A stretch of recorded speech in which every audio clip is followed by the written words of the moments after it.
general meeting. The electronic voting shall be open and when the AGM starts and end when the agenda item on elections is called out during the AGM. 5 is the concurrence of the management committee resolutions by this AGM on the application for honorary membership by M. Karoga pursuant to Article 4 of the club constitution.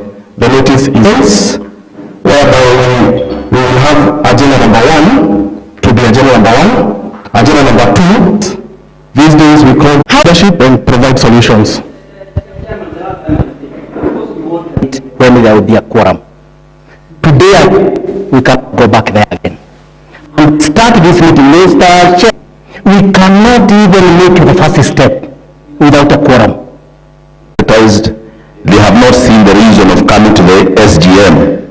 I would ask you to reconsider that we can adjourn for 1 hour. Where you mobilize members the other time for the SGM. You remember that SGM, our secretary, I'm speaking to you. Remember that SGM which we held here and the amount of mobilization that you did, that you're even calling people to join in so that we could have a quorum. We want to see the same. Now you're in office. That time because we want the best for this club and try within grow.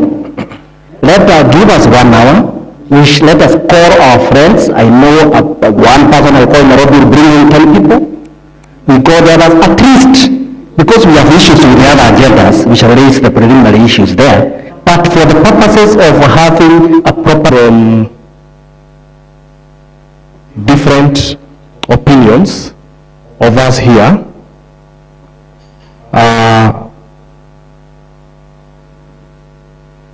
the notice of the meeting was to start 10 a.m.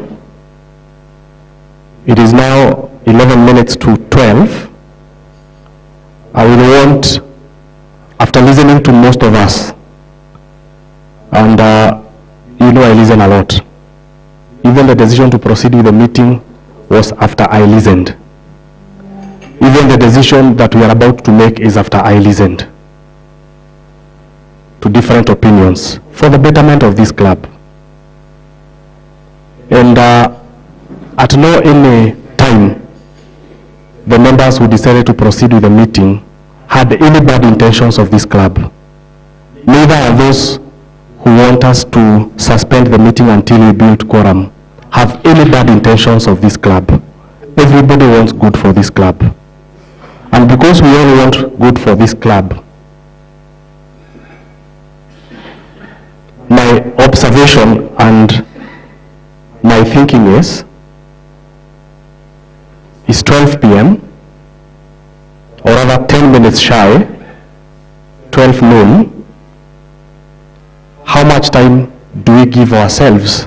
There has been 30 minutes and there has been 1 hour, as has been mentioned by somebody. Mentioned 30 minutes, another person mentioned 2 people mentioned 1 hour. How much time do we give ourselves? And what is that in law? Is it an adjournment? Will it be another meeting? What do we call it? A suspension? My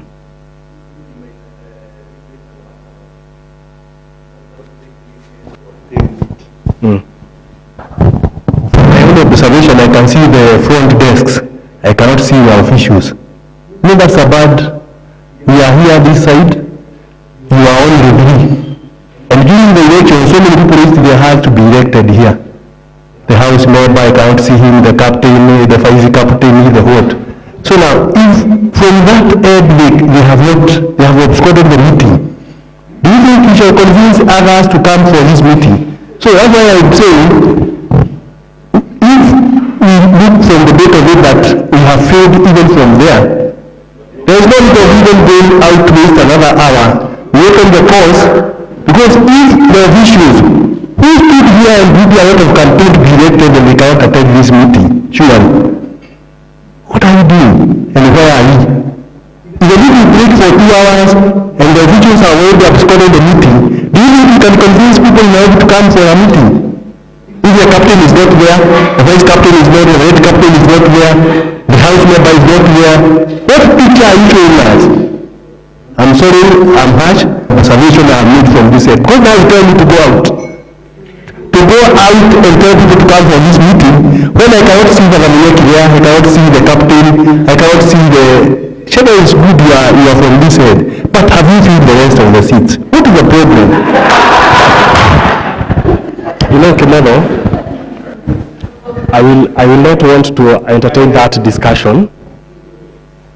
Daktari, Daktari, Yeah?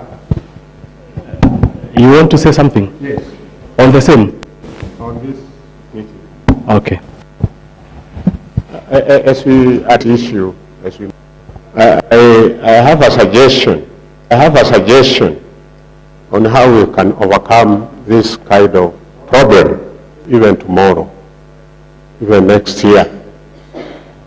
We are now redrafting our constitution. I'm guided by what we see, a committee of the whole house, which can, the deliberations are internal, but the decisions of those committees bind us as a club, but they don't have those legal problems. We have we include among our in our constitution the provision for a committee, and it will be an internal affair.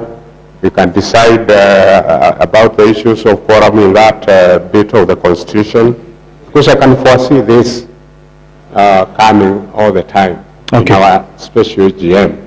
We will have a session in December whereby we are going to discuss the first draft constitution. That is our roadmap, which I believe by March we will have finalized and maybe presented for ratification. Please, I believe during that session we will have a lot to engage. We will have like a whole week of engaging on the new constitution.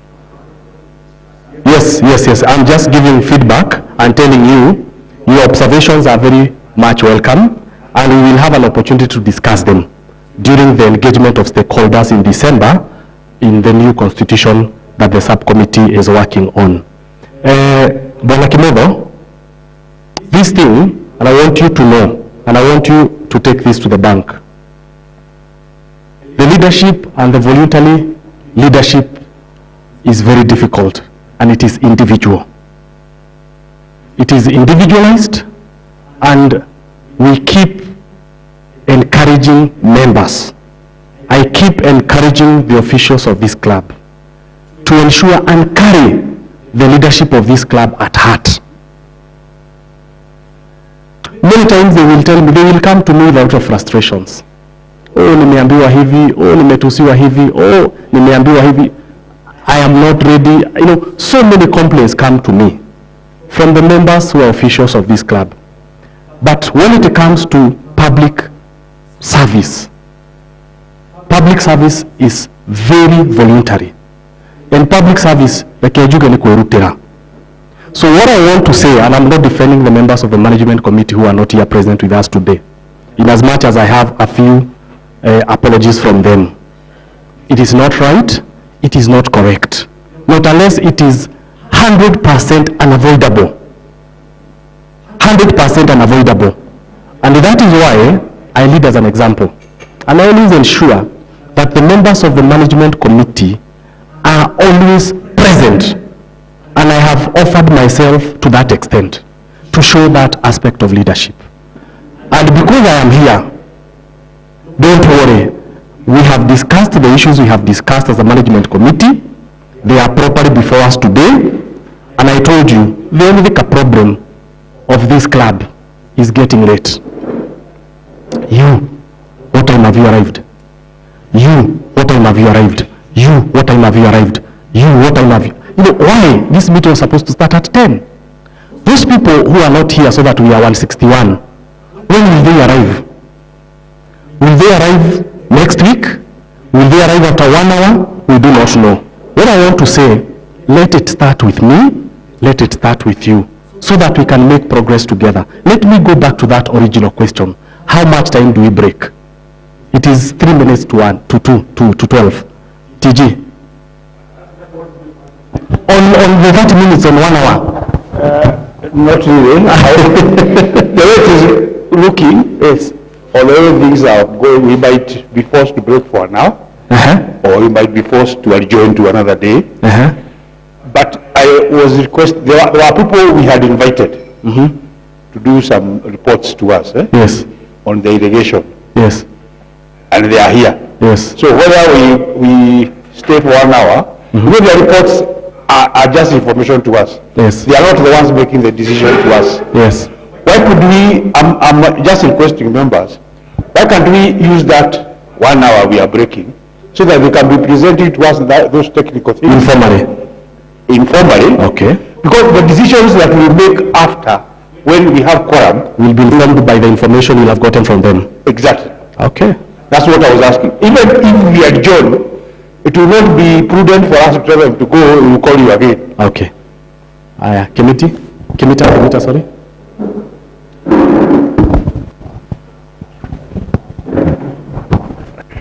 Thank you, sir. Mine is just concern. Number one, we shall be subjecting those people.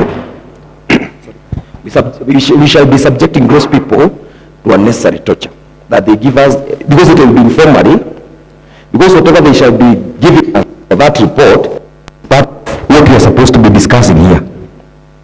So if we invite them to discuss or to tell us about the report, and then they don't do because I believe even if we live here, maybe come back after 30 minutes.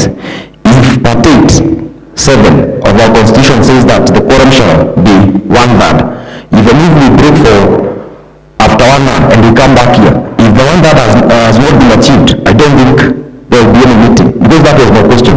If we break after 1 hour and we come back here, shall we proceed with the meeting? Without quorum? Yes. No. Thank you. That was my concern. Simon, you had something? Yes. Let it come to you after Simon. Can you? Chairman, with all due respect, Yes. I think I'm the one who first raised the issue of quorum. Yes.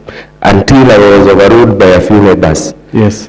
And Now that we have actually informed that we don't have quorum in our proceed, I think the only business right now is for you to adjourn, because further discussions, so that we are still going into the meeting. No. We have not. I was building consensus for how we are going to play. Thank you, Simon. Maybe just to contextualize what TG Mudia is saying. I think actually is very good because the agenda or the presentation, we shall be legally constituted to even listen to them. So I think, Chairman, the best is let's go there, 1 hour, call people as many as we can, then come to the meeting. And we have agreed it's 1 hour. Okay, yeah, thank you. I know DG is passionate about that issue, and he means well. But actually, when we are going out there to try to mobilize a quorum, for me, is to ensure that the validity and legitimacy of your office. On the issue that the DG is raising, I don't think that issue is mature or certain. It is and actually I am coming with the preliminary issues on why that cannot be an agenda on the question of irrigation. Because the chairman, you formed some committees to work on this issue. There are 2 committees where the issue of the cost rises. I've talked to some members of those subcommittees. They have never met to agree that we need that irrigation and deliver a report to the MC. The MC then should have looked at those reports from the subcommittees, adopted it, and you go out there and ask for expression of interest so that people could have applied to be considered for giving us the issues of this course. So therefore, actually, that is why I have said it very clearly that we want to go at more so that we can properly put your officers properly in office. But the issue of the irrigation, it is a major issue we shall have to first deal with the preliminary issues. whether these people should be here today in the first place, and where that agenda should be an agenda in today's SDA. Sir? I wanted to Object, because he was already discussing what is the minute. Okay. That one we will not discuss. Even Deborah has stolen a minute of that one, which I do not want to delve into how we are here today. So, Irene, on what?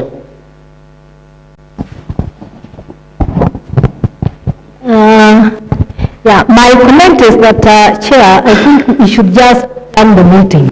Yes. Because I do not think there is going to be any miracle to be performed, even if we get 1 hour to get the quorum. But I think members need to ask themselves, do they want the crab to go? Do they want to comply with the processes of the court as well as the compliance with the law? Because I think all of us actually should take ownership of our crab. We want to live together, we want to grow. And we can only do this if, when a meeting is called, we attend the meeting. If we do not, then we find ourselves to where we were in 1994. So for me, I don't think we need to spend more time here waiting for people to come. Because I think waiting for we have waited table. For all of us, this is where we come in as members and ask ourselves, where are we driving this club? This is just a pointer. We have pointed these issues to you, that we have actually brought in this club. I submit. Thank you. So how many members do you have online? Goja kidogo. Please, kidogo. Okay, no, respond. No, how many members do you have?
those physical members who have not registered.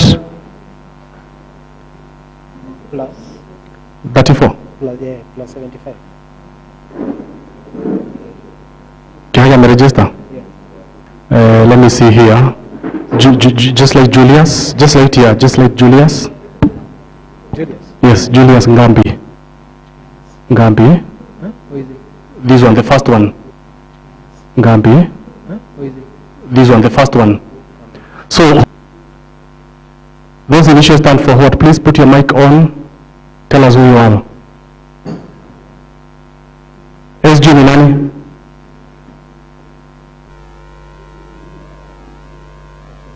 Yes.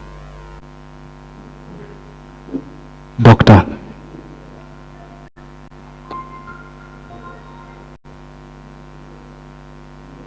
Kimathi ametoka huko? Kimathi yuko. Okay. Umeingia huku. Those ones. Dennis Paul. Dennis Paul has 80 plus 34. One. Sawa. What do we do? Because we need 46 more people with the registering of Dr. Ifondeka. Do we give ourselves the next 7 minutes so that it is 1:30? Tusitoke penye tuko. 7 minutes. We'll see if we can get those other numbers. Please tell your friends to log in. There are so many people who have not logged in, by the way. Watu wengi na iko hapo kwa group. Hata tumepin hapo juu. Let them just log in. It will be important if we have a legitimate office in office. Kindly. Kihayo, umerecord jina yako? Umerecord jina hapo? Thank you. Please, those who are outside, please come in. Let's finish this thing. Shiro Kanure, andika Wanjiro Kanure na uandike Ivondeka hapo. Wanjiro Kanure amejoin hapa na Dr. Ivondeka.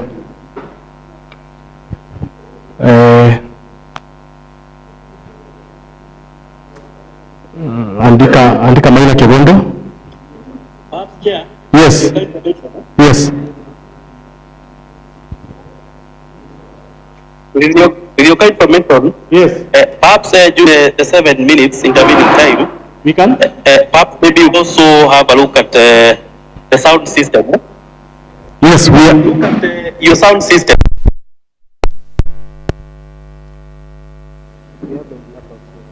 Yeah, it's unfortunate we are having blackouts here. I know network has disappeared. I will have now. Yes, I can hear you. Yes, please have a look at your sound system. Correct. I'm working on it. Dr. Ivondeka, Wanjiro Kanure. There's somebody else. There's somebody else to tell me. Maina Kigondo.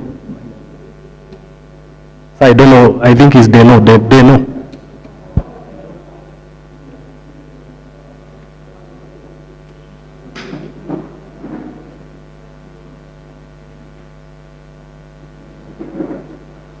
Light Stella Kimathi. Stella Kimathi. Jane Wanjeri. Thank you, Jane, for joining. Mary Sian. Who is Mary Sian? Mary Sian. Please tell us your name.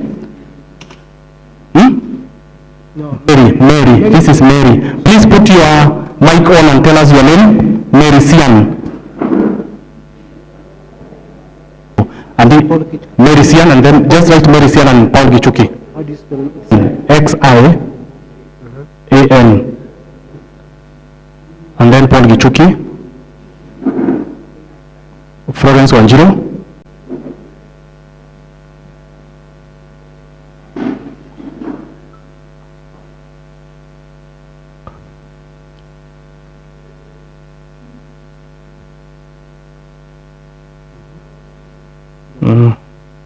Nobody else has joined. Hakuna mtu mwingine sahi. Hata Ivondeka ni kutoka ametoka. Hakuna mtu mwingine amejoin.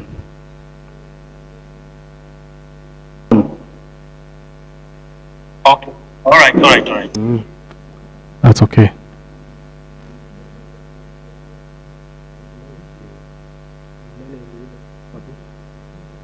Mary Minor? Confused? Oh. You are the one here? No. Who is this Mary Minor here? Oh.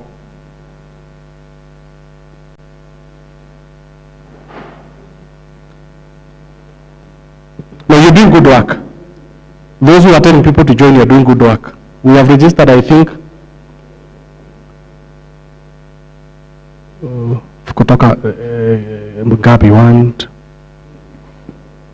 Shiko Gashui. Shiko Gashui. Gashui.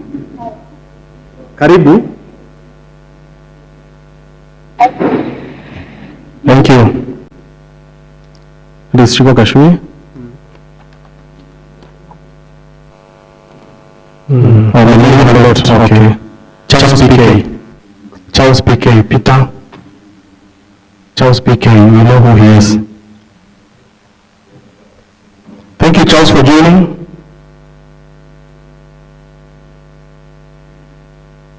Lucy Lillian. Thank you, Chairman. Who is Lucy Lillian? Andika. Ngoja kidogo. Alice Kimemia, andika Alice Kimemia. Alice Kimemia. Chukua karatasi pale mbio mbio.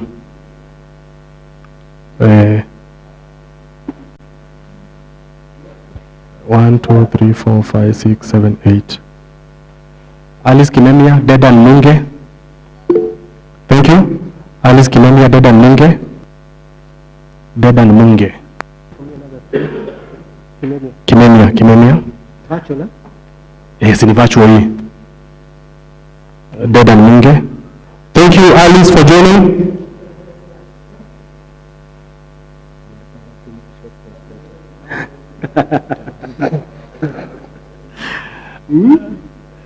Samuel Mwangi.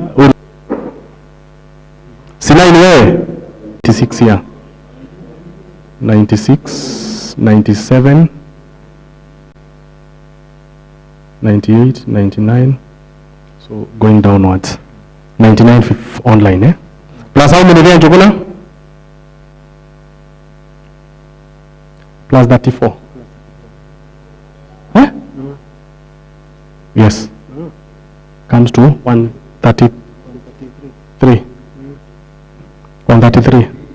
28 to go. 28.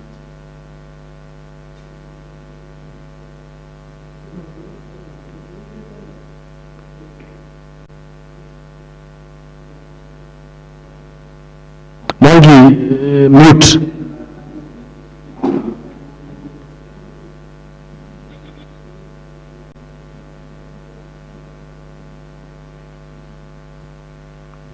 Nani is Stella? Who is Stella Kimathi? John Maringa? John Maringa.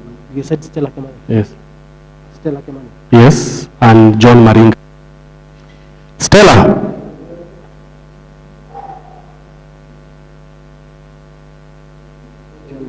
Stella sijakuona.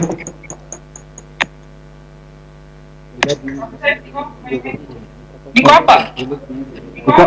Sawa, nimekuona. Thank you. Thank you. Mute. John Maringa? Okay. So that is 100. 134 in total. 134 in total. Ben Jogu? Ben Jogu? Ben Jogu. Benjo. Bernard Jogu. Bernard Jogu. Wakili. Ben Jogu. Charles Geshaga.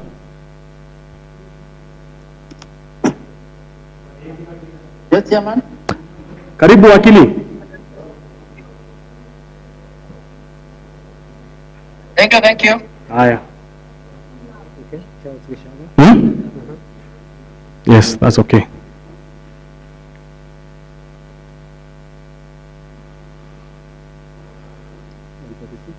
Hmm?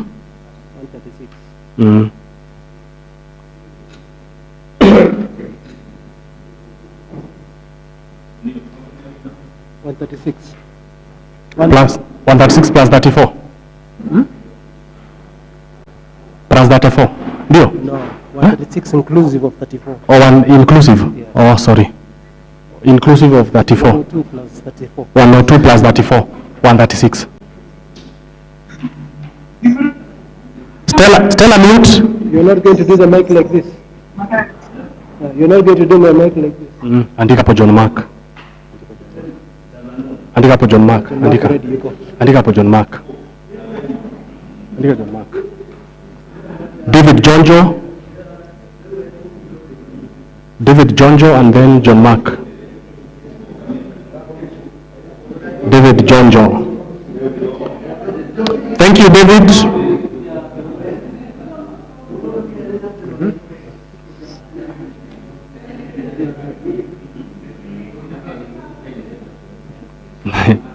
We ndegwa niki? We horera.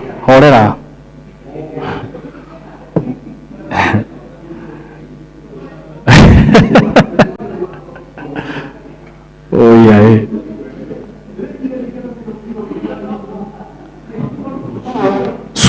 Suambie mtu mwingine ajoin. Su. 104 plus 34. 138. 23.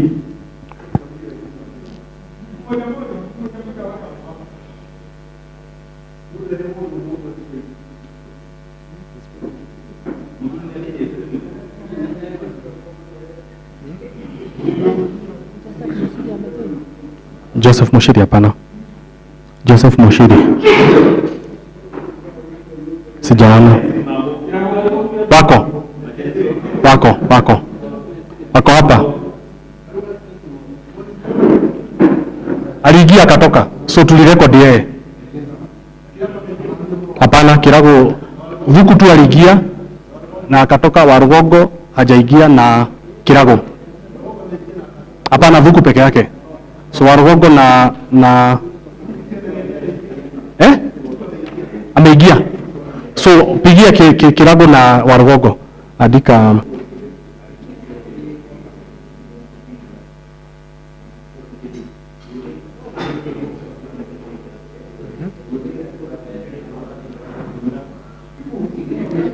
Eliud Mushiri. Huyo ni Paragon. Eliud Mushiri.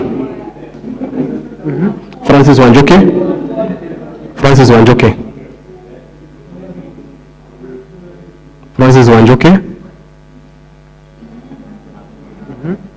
Meka.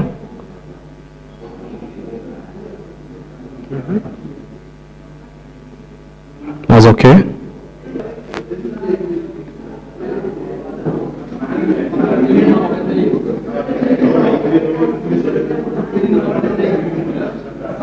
James Waihenya?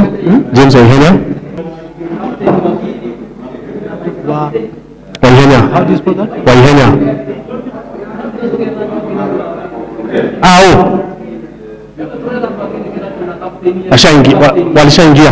Walishaingia.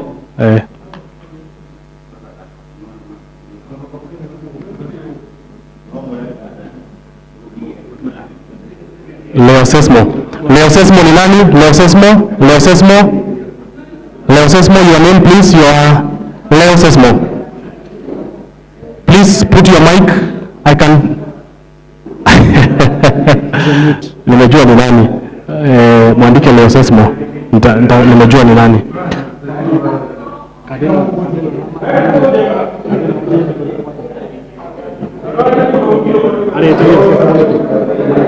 Leo Sesmo niki.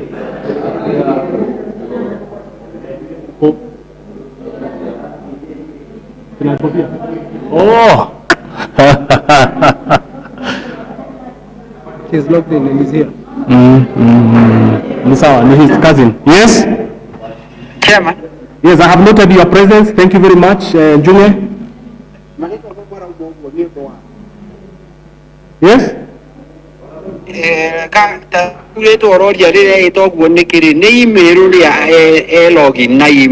No, I get it. I get it. Andika Maura Moiro. I get it. Andika Maura Moiro. Naandika hiyo.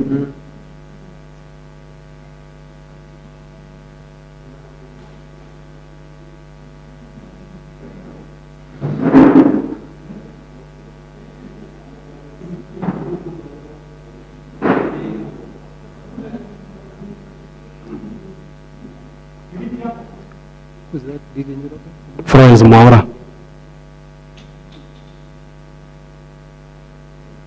At Lydia Joroge tushamwandika. Lydia. Na unasema nani? 112. Ati Kirago. Umeandika leo sesmo?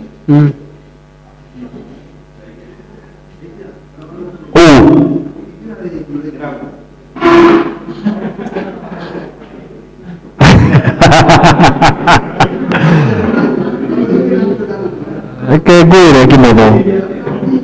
Kimobo.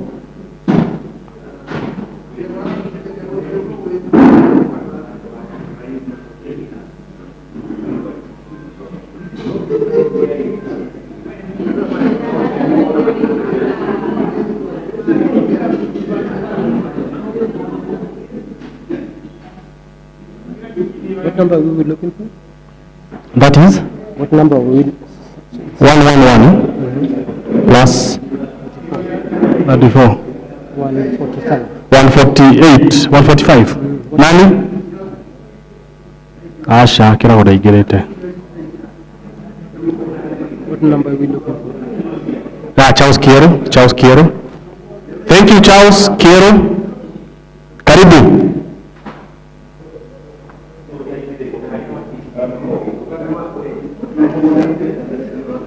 Kimobo, you are doing good work. I give it now. Alake. Florence Kabinya kwa online kwanza.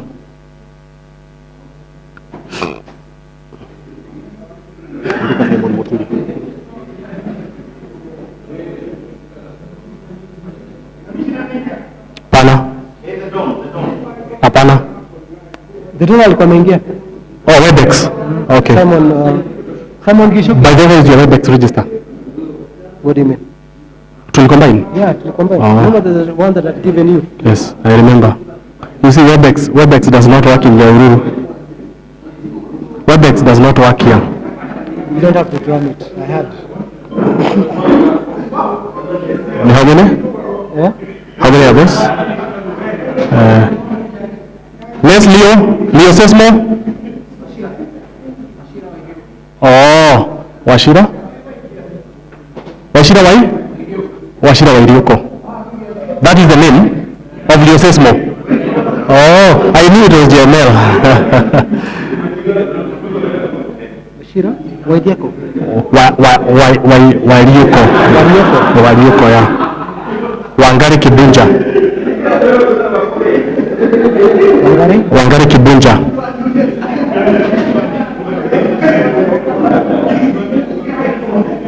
Kibunja? Yes. Kibunja? Yes, Kibunja. Thank you, Leo. We take note of your presence.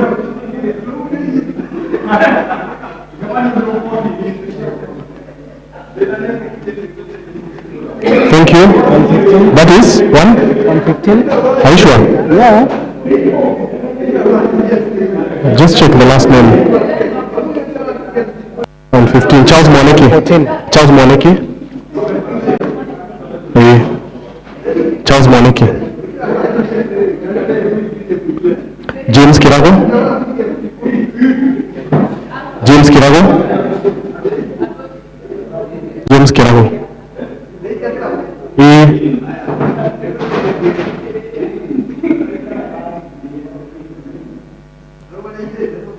Mark Varao. Mark Varao. Mark Varao. Varao, yeah. Varao.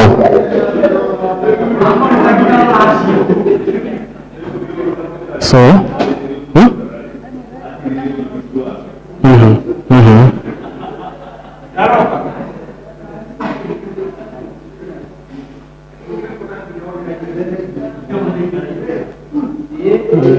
Charles Karogo. Charles Karogo.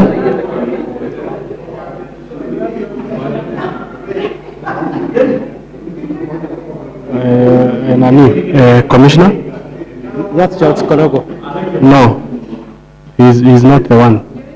Yeah. No, yeah, Chombuko Karogo. Yes, now. Chombuko Karogo. Unasema commissioner?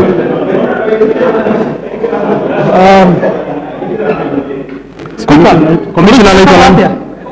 Commissioner? Yes, Wang'ombe. Yeah. He's not Charles. He's Charles. Wang'ombe Karugo? No. The first name I'm forgetting. Please. How many are those, Munio? One?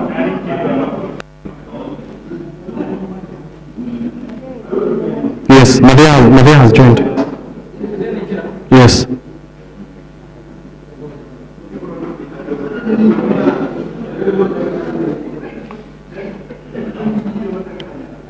Wang'ombe? Munio? Wang'ombe Karugo?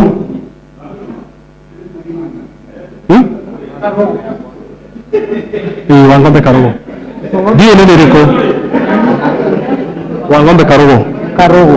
No, Wang'ombe. Yes, that's okay. Karugo. So tuko 120. 120 plus what?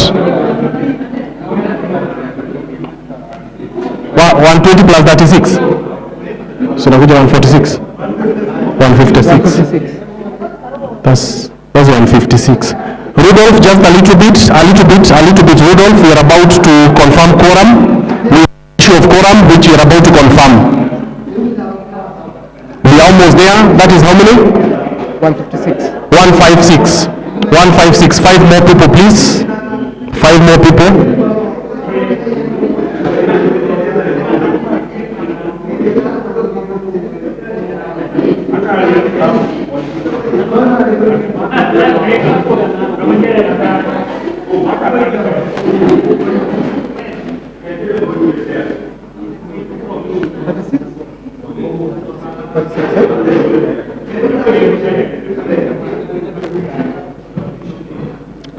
Or join meeting. Join the meeting.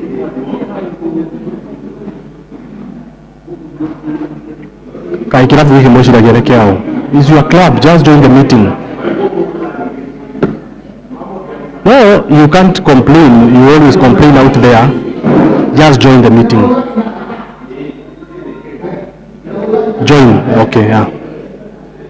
Si link iko hapo kwa group. Sawa. Ameshaingia.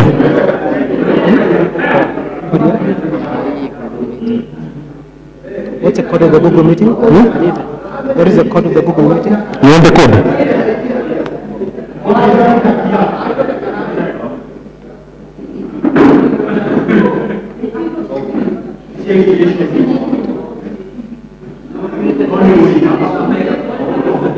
Margaret Lula.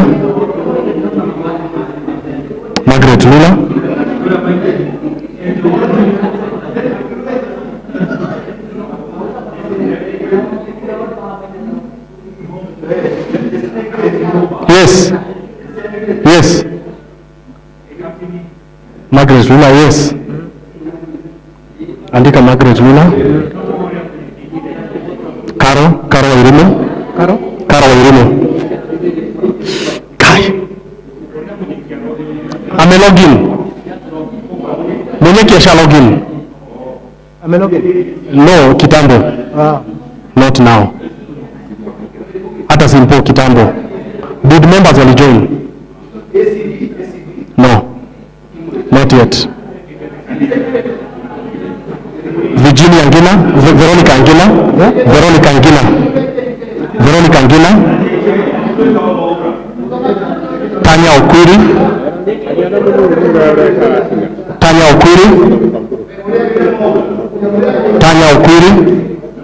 Hi. Hi, how are you? That is okay. Kelong Kiprono.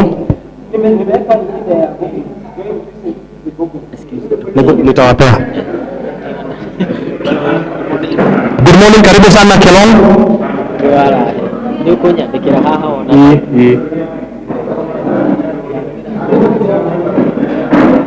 So 125.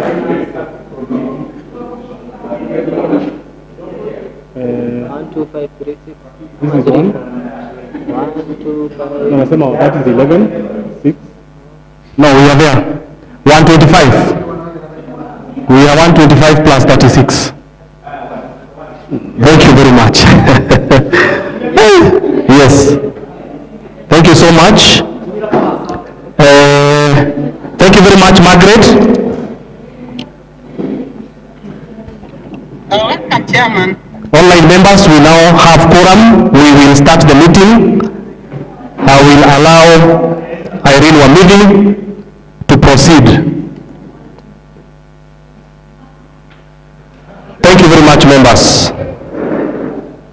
I know we will have a problem with sound. Please bear with us. But we are going to do our best to make sure that you have heard us. You have mobilized quite a huge number. Thank you so much. We will take care of you. We will try our best to consider you in that we may be ready to use the Google Meet. Despite the challenges of our WebEx system, Google Meet has been able to allow us to be present, and therefore we will try to connect our Google with you in a few minutes. The technicians we have here are going to take this link with us. Asante. Wamidi, proceed. Young man, come. Yes, good afternoon, members. Yeah, I'll take you through agenda number 2. And through this agenda, we are seeking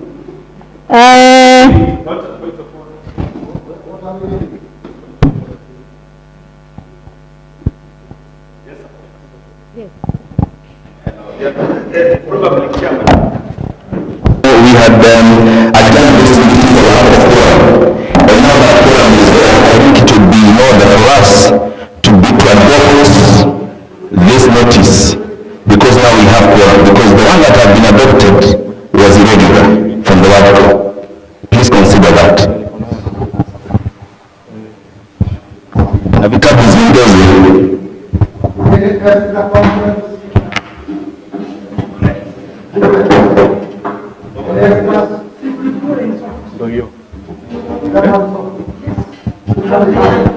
Nimekutumia. I've sent to you.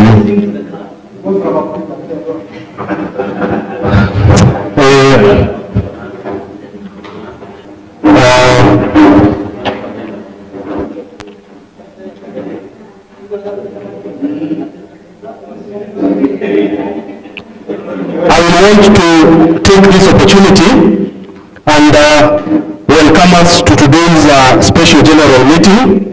I appreciate your word guidance. Please, Margaret, mute.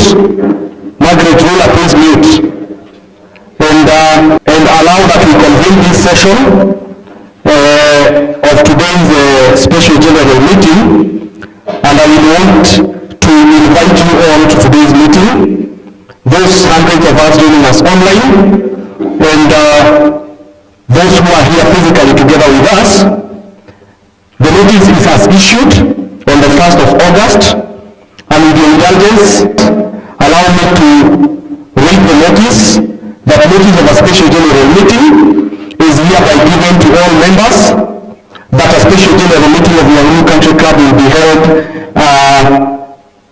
hybrid, that is both physical and virtual, in the club's hall on Saturday the 17th day of August 2024, starting at 10 a.m.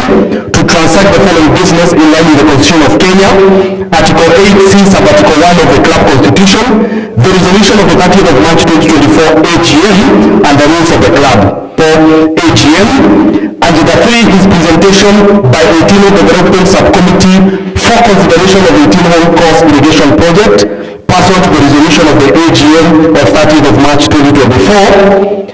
And Agenda 4 is a resolution of the AGM to provide for an elaborate manner of physical and electronic casting of votes for the nominated club officials on the day of the annual general meeting. And 5, concurrence of the management committee resolution by this SGM on the application for honorary membership by Nottingham and Karoga, pursuant to Article 4C of the club constitution. The notice is as issued by the club secretary as recognized by the registrar of societies, records and returns, with copies issued to the persons as listed and the virtual link as had been provided.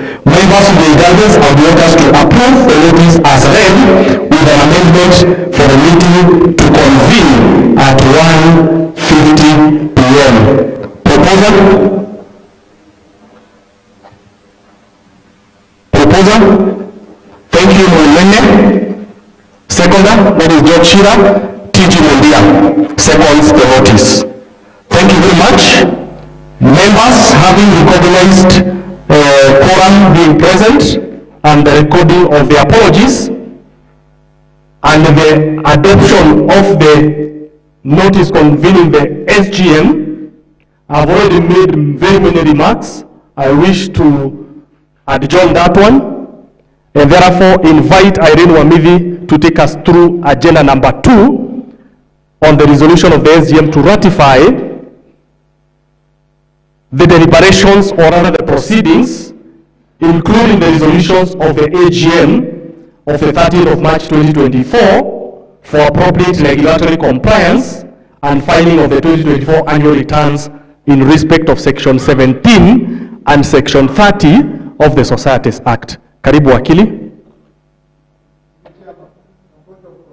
Yes, please. Yes, please.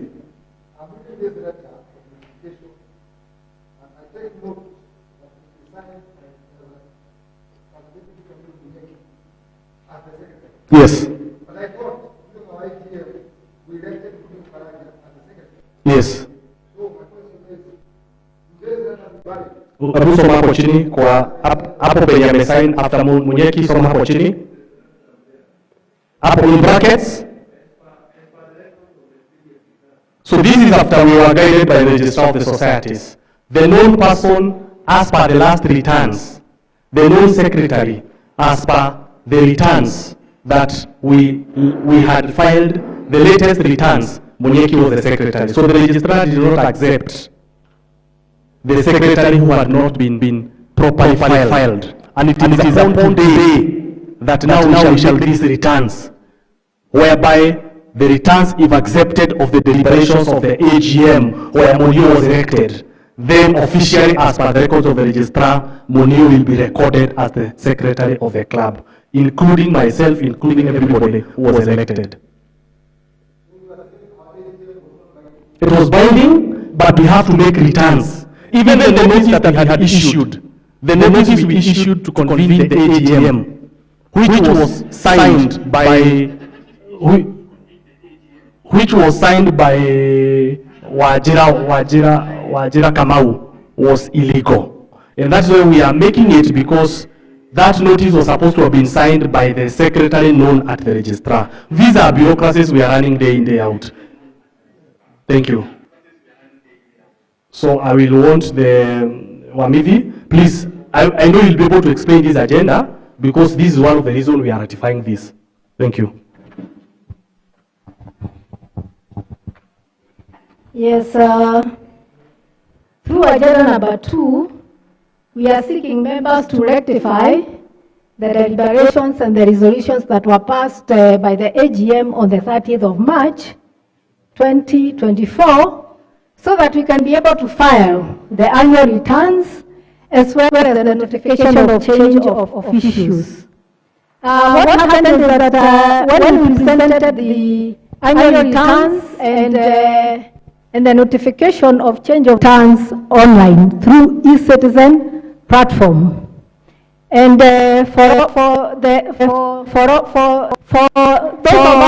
of us who are conversant with the be operating that account. So when we came back, we tried to open the account, and it was not possible. Because you are aware that our constitution provides that the officials of the club will have mandate for only 1 year.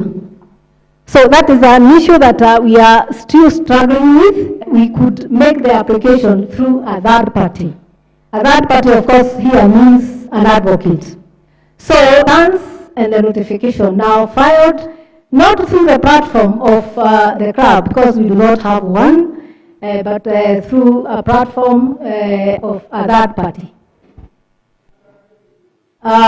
So we are therefore seeking for that ratification by members. You will post. According to the records being held by the registrar, the secretary is Mr. David Munyeki. And that is the reason why he is signing the notice. But once we file the notification of change of officials, then Mr. Muniu Karaja's name will be entered as the secretary of the club, together with the other officials the other new officials who are elected during the annual general meeting. Any question before we can seek for a proposal and a seconder? Asante. Thank you so much. So Muniu, please sit here, record the members joining online because members are still joining online. And so therefore we shall make these returns appropriately with respect to the required timelines. Muniu Karanja, this AGM mandates you to make sure that these records alongside the records of today's meetings are ready latest tomorrow, so that these returns can find themselves in Nairobi, so that the correctly elected officials are in office and can transact the business of this club by themselves. Thank you so much. I appreciate you, members. Members, allow me to go to item. Do we jump item 3? We finish 4 and 5. Thank you so much. Members, with your indulgence, allow me to first of all guide on agenda item number 5.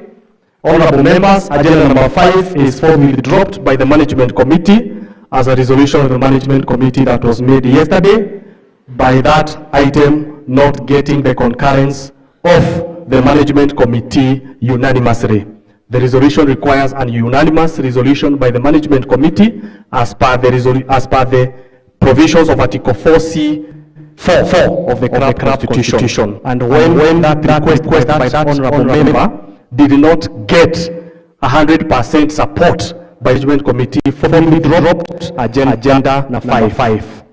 And so therefore, unless another application is made, that item has flopped. Item number 4, and so therefore is not ripe for discussion because it was aimed to get the concurrence of the AGM upon approval by the MC. The MC did not approve. So 4 is the resolution of the SGM to provide for an elaborate manner of physical and electronic casting of votes for nominated club officials on the day of the annual general meeting. And our proposal is the eligible voters shall start to physically AM on the day of the annual general meeting and shall come to an end immediately the agenda for elections is arrived during the proceedings of the general meeting. The electronic voting shall be open when the AGM starts and ends when the AGM starts and end when the agenda on elections is called out during the AGM. Members, it was after the management committee received various concerns from the members that we decided, yes, we can make this resolution of the management committee. We can continue to make a few regulations to govern the administrative objectives and purposes of the club and to make better governance structures. But we again said during the next meeting, or rather during the next AGM, we are going to propose this amendment. But since we have an AGM today, we decided, can we bring this to members? And so therefore, this item has been brought here just to keep our house in order, so that if the AGM starts at 11 a.m., there will be boxes who are going to be nominated to oversee the elections. You will come vote, your name will be cancelled, you will vote for the officials you want, all of them. The boxes will be there, outside there, manned by the trustees who will not be retiring. And then at the end of it all, sum up during the time of voting when the elections are called for the management or for better operations of the club. Members started in the AGM for concurrence with members. But since we were meeting as an SGM, we decided to introduce the agenda. Because in an SGM... So thank you very much, Chairman. I think, first of all, to answer the question that Senior Member has asked, you have done it quite well. I support in elections. What we call the results must be verifiable. So are you saying that we shall have a system of electronic voting, or is it the one that confidentiality? Is it that we are introducing a new system? It's good for us to know or to understand. I wish it were possible, and I would stand guided, because we have challenges raising quorum, be it an SGM, be it members who become members of this club, and they careless interfere for AGMs, because this is where decisions are made regarding the club. But answer me on the question of the system. I take that one. We shall appropriately see, since, in as far as attendance of the SGMs is concerned, or elections system called elections buddy. Elections buddy is a miniature of what Kenya Golf Federation used in the elections of the golf officials of Kenya. The meeting was virtual. The elections, it is an accredited electronic voting system. It is an expensive one, but once we asked about it, we were told that it is a link can be created for a certain amount of money, which we pay to the elections buddy, and the members voting electronic 50,000, and ensure the people online are able to vote. So that is the Golf Federation, KGF, when the officials of the KGF were being elected. So that one we have already deliberated, and we shall ensure that it happens. Approving. Yes. That it is important to have an electronic and physical voting. Yes, sir. Once that is approved, infrastructure. Then the infrastructure, we shall be involved yes. in developing that infrastructure. Correct, sir. Yes. Secondly, in terms of achieving quorum, I'm thinking that, Chair, we need in the rules on admission of members to this club that we must add a clause there and indicate that you are required to attend all the SGMs and AGMs of the club. Today again, it was another very heavy and very difficult day for me, but I'm grateful that we are where we are today. And I thank you members for your guidance. I thank you members for your lenience. I thank you members for your collaboration. May the Lord God bless you, and your love for this club is immeasurable. Let's continue loving our club and making sure that things are done in the right way. And those who are being corrected, please always accept correction. I accept to be corrected, and I accept to live with those corrections and to do things in the right way. I have Paul Kimita. Joaquim Oribi. Okay. So we agree. Do you have a rough estimate? 1 million, 2 million? How much are we? For KGF, the AGM was going on when we were about to arrange the agenda for elections particular time. The online community. I think same time on the same. Thank you. That's good. Thank you. Let's just put it. We agree in this AGM for the agenda of elections. Is that okay? We put it that way. Yes. So that we will not pay more than 50,000. Yes? Yes.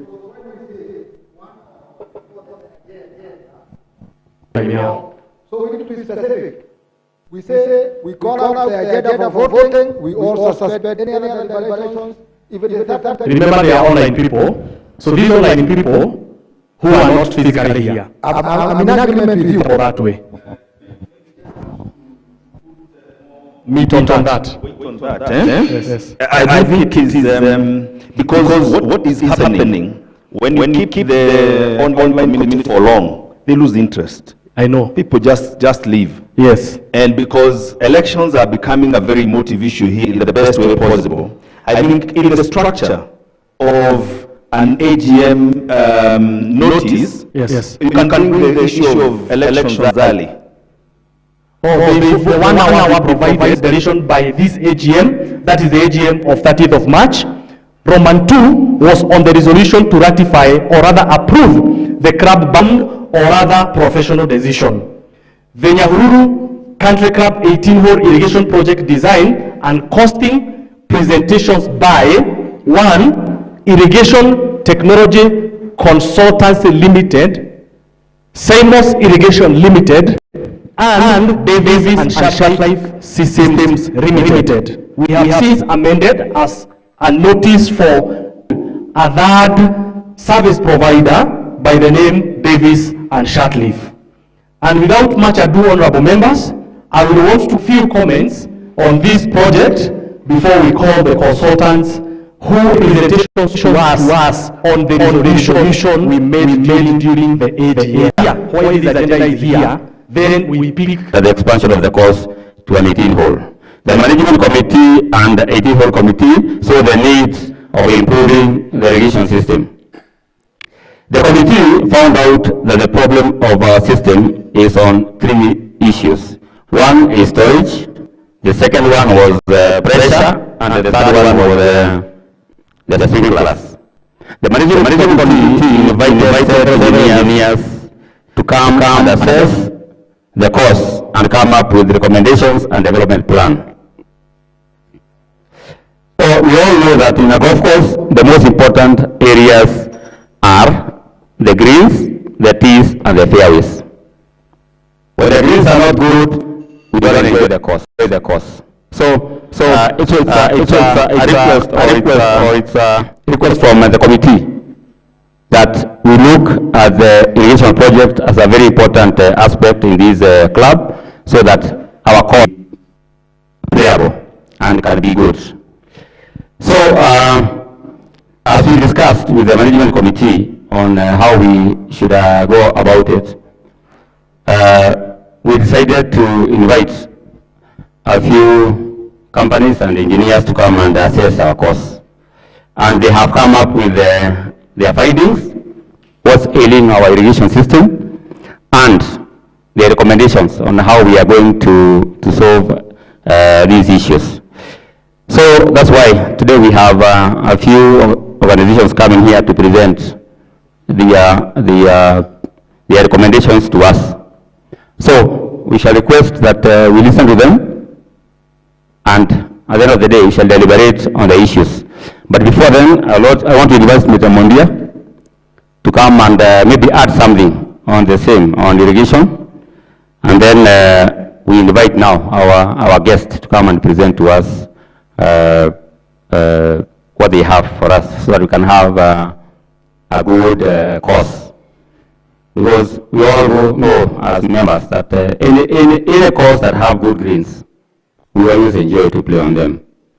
And if we don't improve our irrigation in Nyahururu, then all the time we shall be having a course which our guests and us we are not going to enjoy. So I'm urging all of you to please approve our request on irrigation.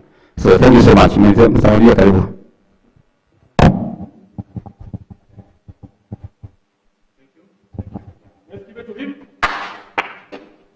Thank you very much, Musa.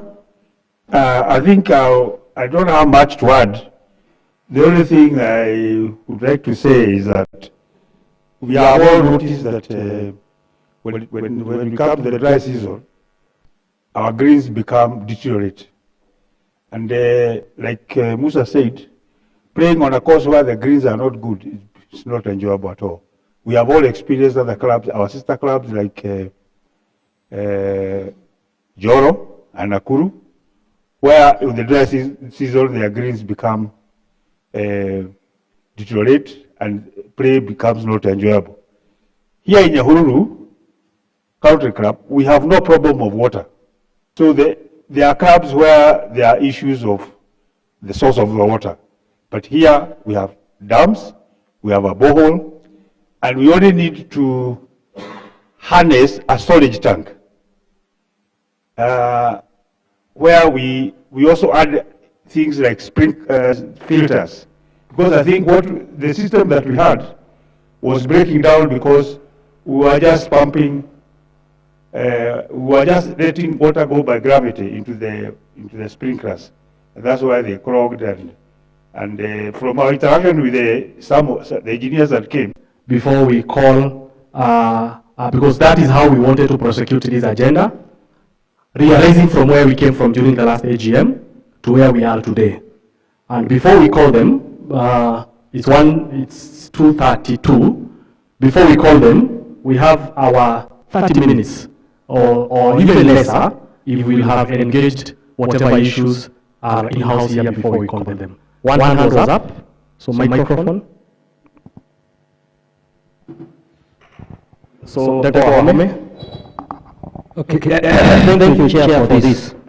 As I had alluded to in the morning, I thought that this agenda was premature. And it was premature because I don't think it is compliant with the resolution of the AGM.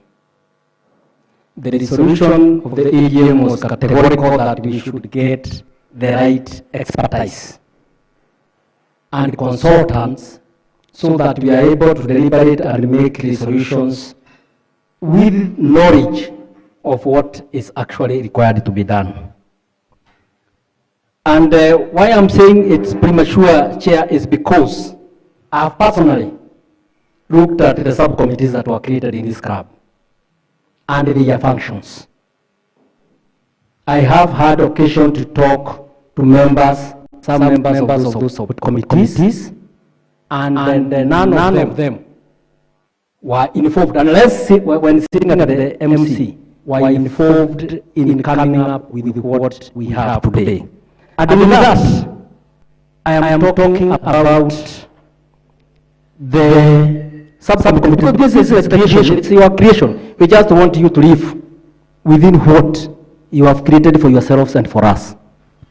The Finance, Planning and Procurement Subcommittee of the NCC, one of the main agenda is procurement, tendering, and disposal functions of the entire club. Approve development projects, review operational projects. Then the other committee that is involved in that is the projects, programs, maintenance, infrastructure development, equipment and CR subcommittee.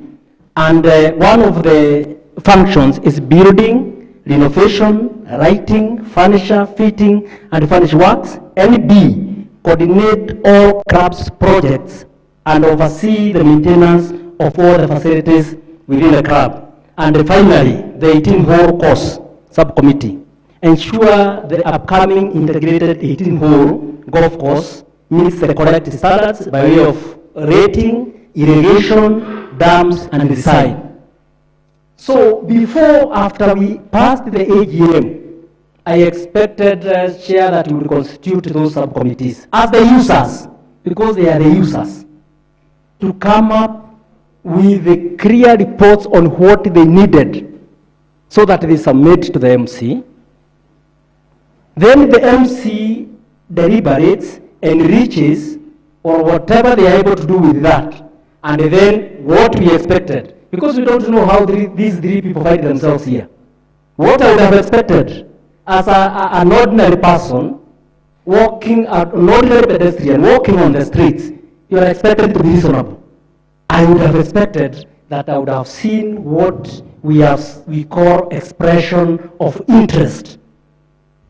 That we clearly state what we want with our cause, we put it out there, after consultation all the way from the subcommittees who are the users, and then people should now come. And at one time they were saying they would have required audit because they have been caught there, and they are asking for approval. What I would want to know is whether the position they had taken as the primary consumers, that they would need 3 million to activate the whole process. Are we honest with ourselves? Those are some of the issues that should be addressed. And in this club, we shall only move on when we are honest. There is no way we can move from 3 million to 17 million, and then we want a presentation of 17 million. Seriously. What presentation? Why do you want to take that presentation anyway?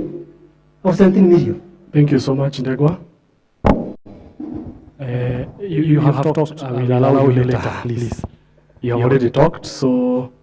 And I have a very strong track record of my past, which is not in question. What I need from you is only your support. only your support.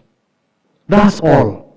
Not for me as Kiero, but for chairman of Nyahururu. Just that. If I have that support, this club will go far. Last AGM, we explained why we have not touched this project upstairs here. It is not ours. It is EABL's until their deadline of October. October is a month shy away. That's what they told us. So we cannot touch it. And if we put resources, then they come, is not right. We presented to you a number of projects for approval before this AGM. We systematically went, some wanted swimming pools, others wanted cottages, za kulala, nyumba za kulala, extension of changing rooms. All those projects were suspended so that we can have tuweke furniture hapa nje, furniture ya hapa nje, furniture ya club house na furniture ya pale kwa watoto. Na mmeshuha ya watoto ya kucheza pale nje. What else did we approve? Tumalize 18 hole. 18 hole ni nini? Every day. And these are the running costs that we go through. We have casual laborers. Musa will tell you, 6 of them who attend to our new course every day to make sure that what we have already invested does not go into the drain. Every week, there is what is paid to those casual laborers to make sure that course is not in deplorable status.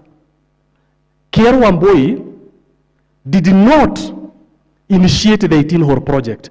It was initiated by this club way before I became chairman. What I want to leave is to make sure that course does not deteriorate and the course remains payable and the course is intact to the best it can be. What are the activities to be done on that course? Today, Wambidi will tell you, tukikata nyasi hii kiwaja, hatukati 9 hole, these days tunakata 18 hole. You know what that means to our incomes, to our expenditures? Kama tunatengeneza greens, tukitisha mchanga ya kumwaga kwa greens, sand, ile inatoka huko ya kumwaga kwa greens, Musa will tell you, tunaitisha mchanga ya kumwaga 18 greens. Because it is a new reality, we accept it, whether we are ready for it or not, it is the truth. So what did we decide on that AGM? We decided we do irrigation. But it was pended. This AGM, the AGM of 30th of March of this year said it is okay. There were projects that were approved. Ni sawa tumeapprove, lakini we need A, B, C, D, which I will explain later and TG will respond. Please, it is not a white elephant at all. The project upstairs here, it is not a white elephant. I explained about it in the last AGM. It is a responsibility of ABL, and they said they want until October, which is just about to arrive. And that is when they said they are going to make it happen. Bwana Wangoho, the project proposals were done in the last AGM, and we lined up a number of projects, and there were those that were approved by us, provided there were revenue-raising mechanisms. What was approved? Development levy of 10,000. What was approved? Membership drive. What was approved? What was disapproved? We had even proposed to pay 100 shillings every time you go to the course. It was disapproved. So we remember what was approved vis-a-vis what was not approved. And that is why we are here. So as far as Wangoho is concerned, I want to respond and tell him projects were proposed during the last AGM, and there were those that were approved and there were those that were disapproved. On the cost, nobody has decided the cost. For sure, we have three presenters. These presenters want to show to us what our course needs. Unajua last AGM tulikuwa hapa na proposal ya 18 meters water tank. Didn't we have it? With its cost of 11 million. 9.8 million. It was here. Then it was agreed and it was decided in this AGM. Ayapana. That one, let's not go that route. Have we had a professional opinion before you tell us an 18 meters water tower? Have you done any professional research or study about it? Can you go call professionals, let them come, go through our course and give us feedback? So we have people who have even gone ahead to even quantify the cost. Hapa saa hii, hakuna mtu anapatiwa kazi. Huyu atakuja atuambie niko na hii proposal, it will cost you this. Niko na hii proposal, it will cost you this. Niko na hii proposal, it will cost you this. It is upon us now, as this SGM, to decide which way to go. Because there are various proposals of irrigating this course. And those different proposals have been assessed by different professionals. So these professionals, let them tell us. After assessing your cost, this is what you need. This is what you need. This is not what you need. We have not procured anybody to provide construction services of an irrigation project on our course. What we have failed, and I admit, is that we did not competitively source the service provider, or rather, the designers. The designers who are here, we have just called them because we know them. We have not advertised because they have not even charged us a penny for them to do whatever they have done on our course today.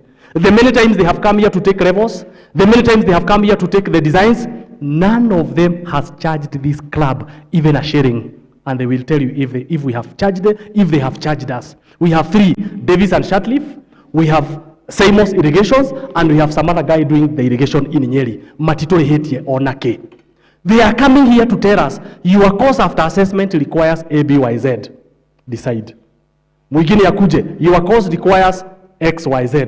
Decide. Another person will tell us whatever we require. Then this club, seated the way we are, we shall decide what we need. On the priorities, me Njoki 100%, I agree we need accommodation on this club. 100%. No, suspend anything new, we finish what we started. 18 holes started years, I don't know. I don't know when that course started. So what we need to do is, actually, we have that. I will come to that. What that course requires is our own involvement and doing the right thing. And if we are what we were told by the AGM, other than what the AGM told us. Yes, please.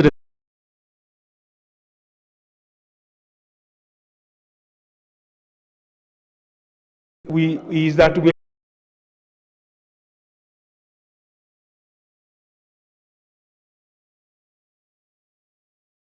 summary. Yes. I've gone through that summary. As members decide. I have listened to the submissions that have been done, and maybe just to put it to context, we had the AGM, last AGM. I think this is a matter that we said that be presented to the SGM today, and I think it is properly before us. These, whatever, 3 companies, I've heard that that division Shatriv was also part of it, but I do see from the documents that Davis and Shatley. This one. Yes. This addendum has also a report of Davis on their own. On their own? Yes. Yes. Okay. So I don't have that one. Sorry. So what I see is maybe... Goja kidogo. What do you call this guy? Iko wapi hii report? Okay, soft copy. And I have seen, quite a range of, differences in terms of figures. It's so huge. And the question that was in my mind is that when these teams were coming here, did they have terms of reference? Yes. What were they doing? What they have to then say is, the figures put there. Let them tell us exactly what it is that they are going to do. We can then decide, or we can even say, that let it be subjected to competition. Yes, correct. And open it up to the general public to be able to do it. For procurement, yeah. For purposes of procurement. I'm seeing here, they can actually, they're intimidating to the members. Really, the agenda is presenting. Okay. So they are presenting. Etigo, thank you so much.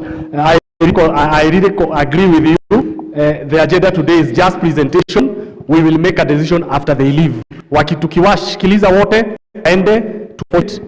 We did not send expression of interest openly.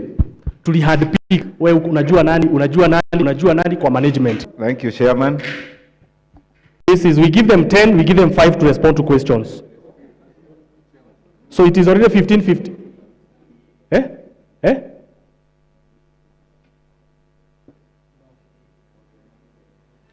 Ati nini na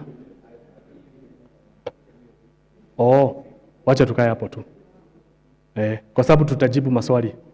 So where is the fancy?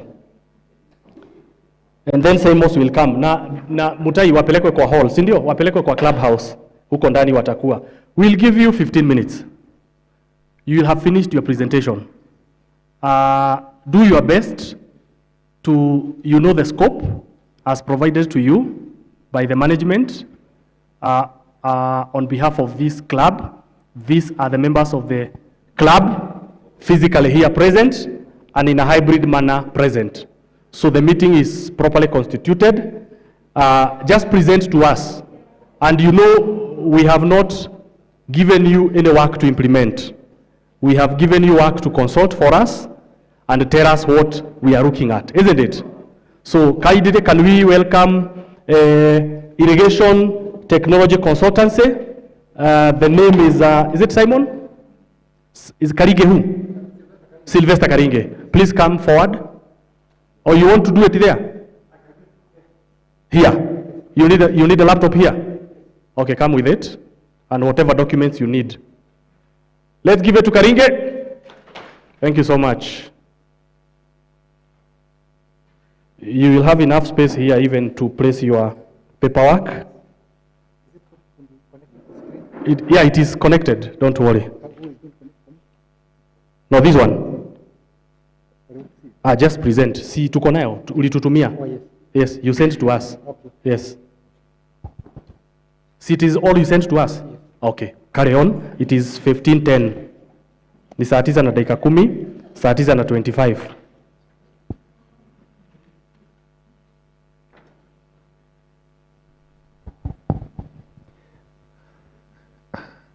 Good afternoon. Good afternoon. The chairman, the vice chairman, the secretary, the treasurer, board members, and all protocols observed. I have the pleasure of presenting to you the upgrading of the irrigation system to our client, who is the home of high altitude golf, Nyahururu Country Club. I'm Sylvester Karinge from Irrigation Technology Consultants. Before I go to the main report, I considered some very critical main design principles. And I started from the sprinklers. The existing sprinklers are PGP with an inlet of 3/4 inch. And I upgraded them to 1 inch, which is I-25. The maximum radius of coverage is 15 meters, while the I-25 PGP is 24. So I'm moving from 15 meters from radius to 24. I will require fewer sprinklers of high pressure. And the pressure in the PGP that was there was between 17 meters and 45 meters, because we are not using the pressurized system. We are using the normal gravity. But now, because the irrigation system has expanded from 9 to 18, I have to use a pressurized system, which is 25 meters to 70 meters. That's why I'm talking about upgrading. The system is there. I'm not putting a new system, I'm just upgrading.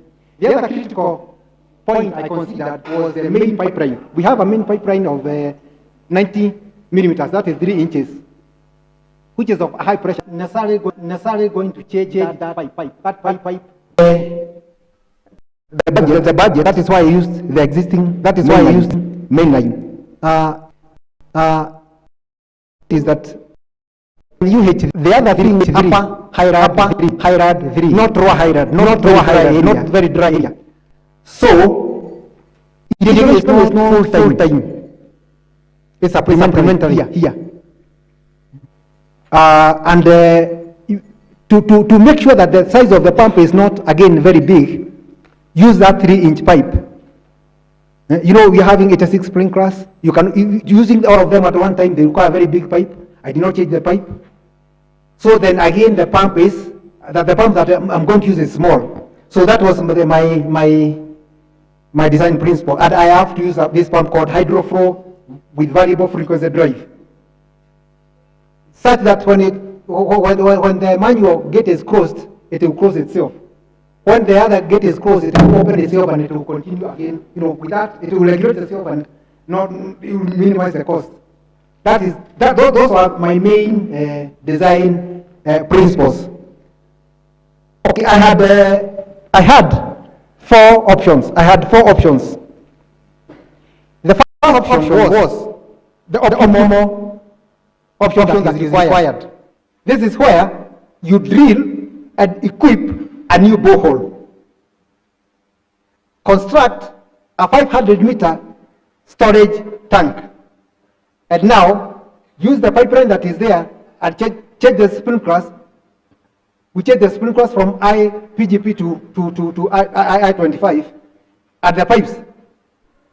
The pipes that were used in the greens, we are going to change them to 2-inch, from 1.5 inch to 2 inch. In that option, it costed 11,320,378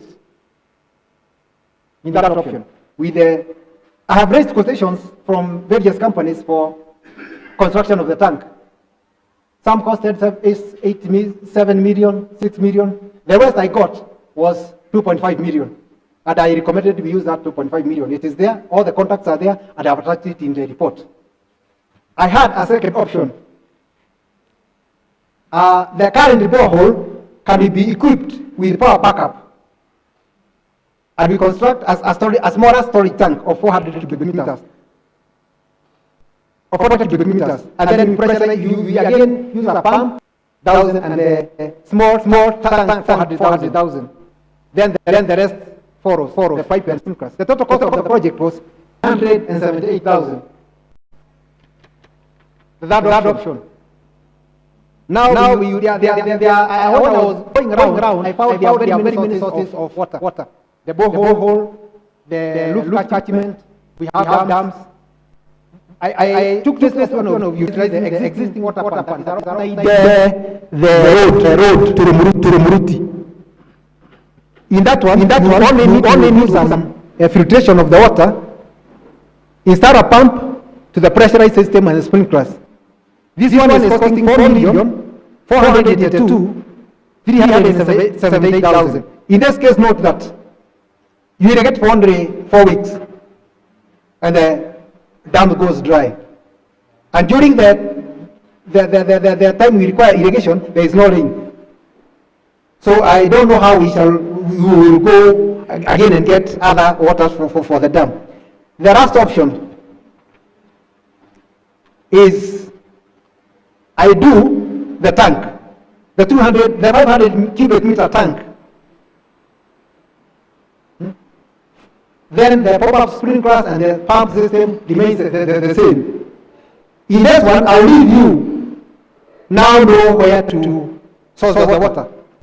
You can use all the dams, pump into the storage tank. You only need to clean the irrigation water does not require a lot of cleaning. It's only filtration here and there. When you clean that water, put it in a tank, then we irrigate the whole out of the 18 greens. So I've not changed too much. I do not require a new piping system. It's only updating the old system and the project will work. It is now, this one is costing 7,220,378. So I'm not sure which option you take best. Though my cost looks high, I don't know how we shall solicit for the funds, but I'm suggesting if you could print some cups, write it Nyahururu County Club, sell it at one K, I would have bought it today. And for the 600 members, if we buy, If we buy, that is 600,000 for a cup. If you get a tracksuit, print it, sell it at maybe 2,000 or 3,000, we buy, and then we or do a major, or any member, all members can contribute. 10,000 is not much for each member. You only don't go one outing or a shopping. 600 people, 6 million. Or we do a major fundraising. We have a government in waiting here. We do a major fundraising and then we raise the money. And this time we can construct a state of art. That automated with solenoids, we do it. Why neighborhood, and we shall do a very good irrigation system. But as for now, I'm maintaining a small one. And thank you very much. I don't know whether I've taken question.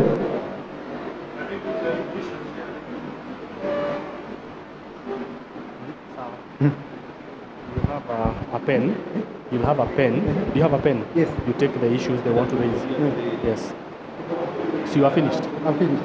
So, Bwana Karinge is done. No, stay here. Stay here. I want to take the questions from the members. So, members want clarifications. I will start with Nderi.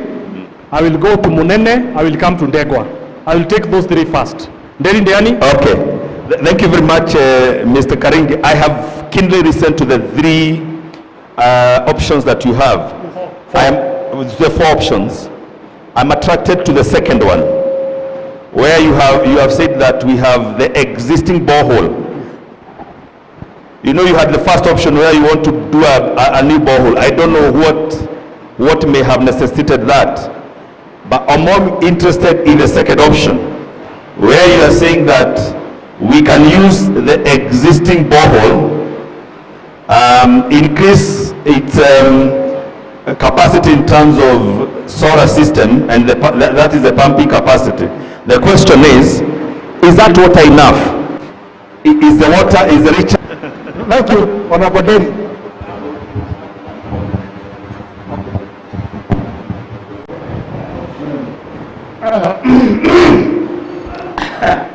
Now, I want to ask one question concerning the cleaning of this water in the dam. Yes. Cleaning of the water in the dam. Cleaning of the water? Yes. I want to know whether it is better filtering or settling. Settling of the water or filtering. Thank you, Munene. Okay, Mr. Karinge, thank you for the presentation. And I can see only three options, not four. Therefore. I have seen 1 to 3. Therefore. Okay. So my issue is, we want our greens to be green, and we want our teas to be green.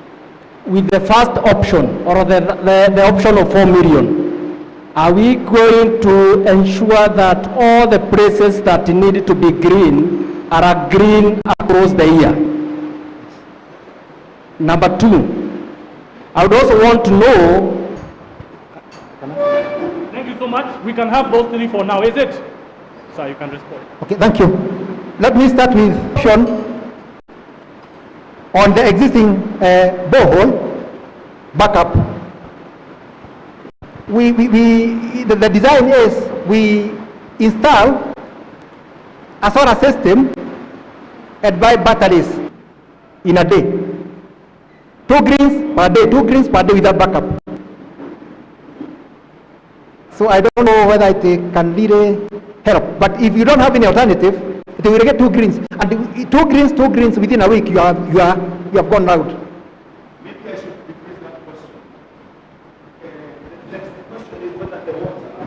Mike. You know the question. My question was whether. Yes. My question was whether.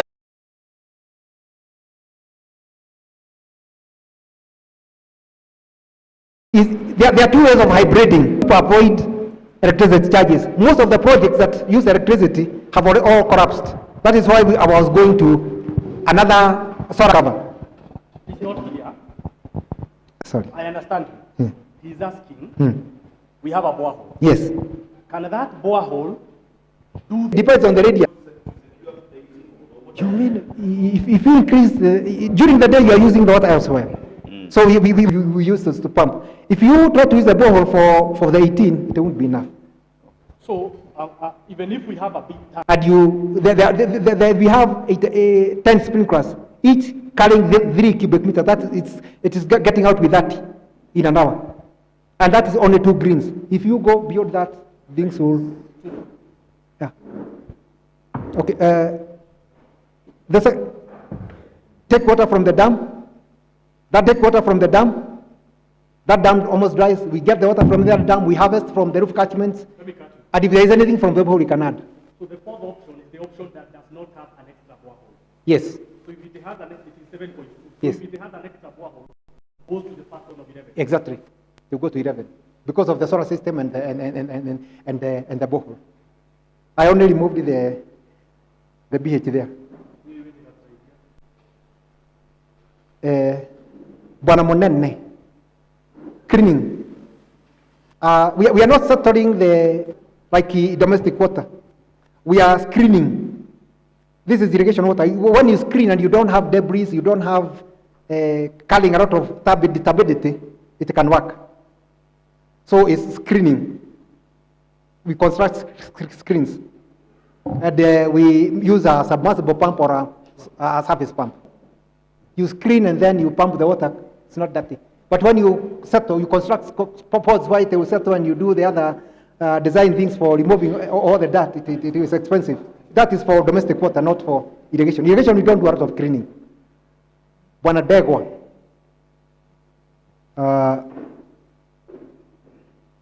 The greens will be green across the year. I talked of supplementary irrigation. Here, irrigation is critical during from January, February, March, April, there is rain.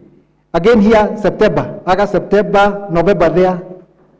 That's the most critical time. If the first crab, I'm the one who installed.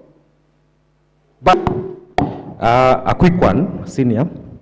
Number one, I've heard you mentioned about the greens. There is already an existing system within our greens. Are you going to change that because I've said you have said that you are going to change the pipes? There is already an existing irrigation system in our greens, but you have mentioned you are going to change the pipes. So are you going to change the pipes, and for what reason? And number two, you have mentioned about our dam, about filtration. And maybe I wanted to ask a quick one. Can fish survive in a contaminated dam or polluted dam? Because you realize time is going up, time is running out, kindly. Okay, I'll be very brief, and I only have three questions to his proposal. One thing, I like the proposal. It's well thought. But I thought the basis of your proposal was supposed to start from what are we watering or what are we irrigating. The cost, talking about funding it at 10 million or 10 million or 16 million, but the labor cost might be too high for us to contain. My third question, did you consider that in our irrigation system for the first 9 and the 18, that it is only 4 greens we are not able to water? And I'll analyze for you. In the first 9, the only green that we are not able to water is the last green. What we need is storage, nothing much. So asante sana. Thank you. Quickly, Director. Thank you. Bwana Kemita, you talked of the existing greens and changing of pipes and filtration. Let me talk of the changing of the pipe. The current pipes are 1.5 inches, and they are for the PGP, a 3/4 inch sprinkler. So I'm changing the PGP, the 3/4 inch sprinkler, to 1 inch.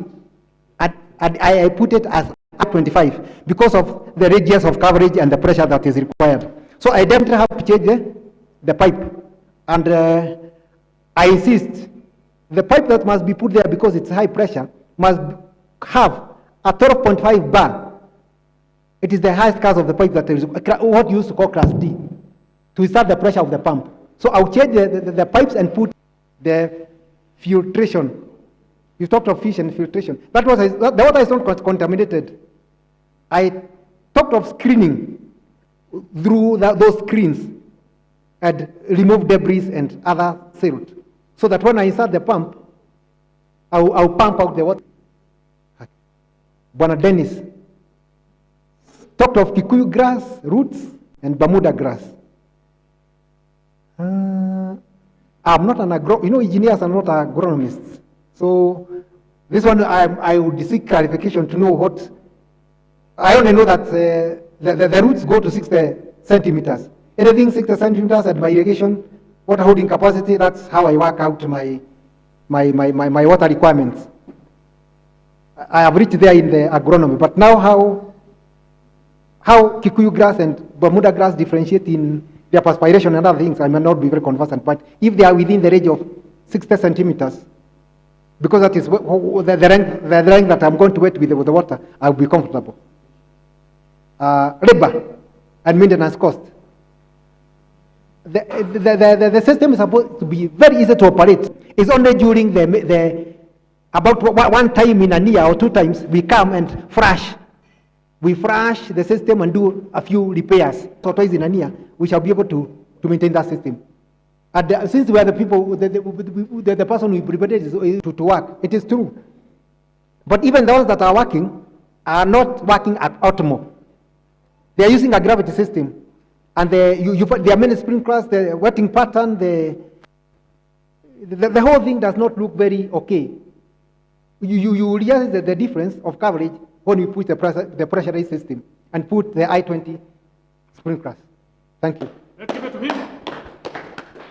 So maybe Dr. Bwana Karinge, we can allow you to sit down for a minute only. The laptop and this, please, thank you so much. Maybe I want to decipher, or rather, the first option which you gave. The first option had a tank. How many cubic meter? How much? 2.5 million. It had a borehole. How much?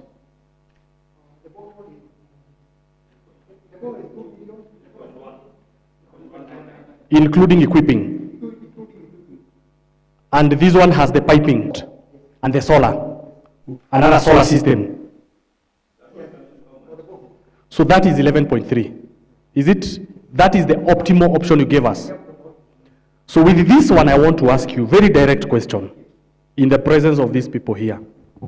With that borehole and this tank and these pipes and the solar you are talking about, will we water 18 greens all through? And the tea boxes? Yes. All throughout the year? Throughout the year you can. With that one, because we have now an independent water source. That is not affecting the housekeeping. That is not, we are not drawing water twice, ya hapa na ya huko. That's what we do. Because the tank is not being recharged. So you have, where you have, that was the lowest that guided your 11.3. The solar. We will consider your presentation. When given an opportunity, we will be happy to work with you thereafter if these members agree as a consultant, but we will have a time to make a decision. So we have 2 more we want to hear from, and we are very grateful. Thank you. And you can tell us how much you have charged us for this work. Okay, for the works, I've charged 650,000. For my maintenance and my colleague here. If we give you this work, yes, your work is, you will charge us 650,000. 650,000. Na saa hii kutufanyia hiyo umetulipisha pesa ngapi? Hiyo. The report. Have you charged us? That is what I want to know. We write reports with 20,000. If you can give If we can give you 20,000. Fair and... you want us to give you 20,000? That's what we do. We don't charge much. Now you told us... The breakages, the unaccounted water that is running, that is not reaching the head, will reach. So there will be a slight improvement. But you have extended it. Water requirements are high. The only thing we need to know to do is to increase water capacity. Yes. Capacity, yes. Yes, that's all. Thank you. Thank you. Yes.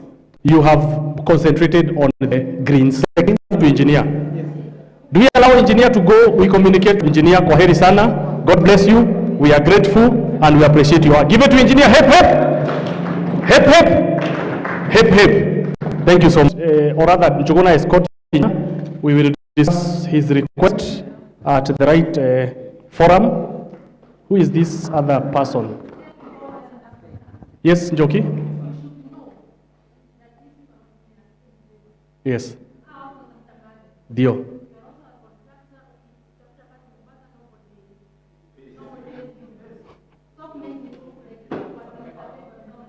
Siski?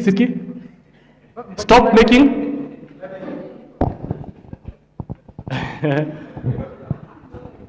Here.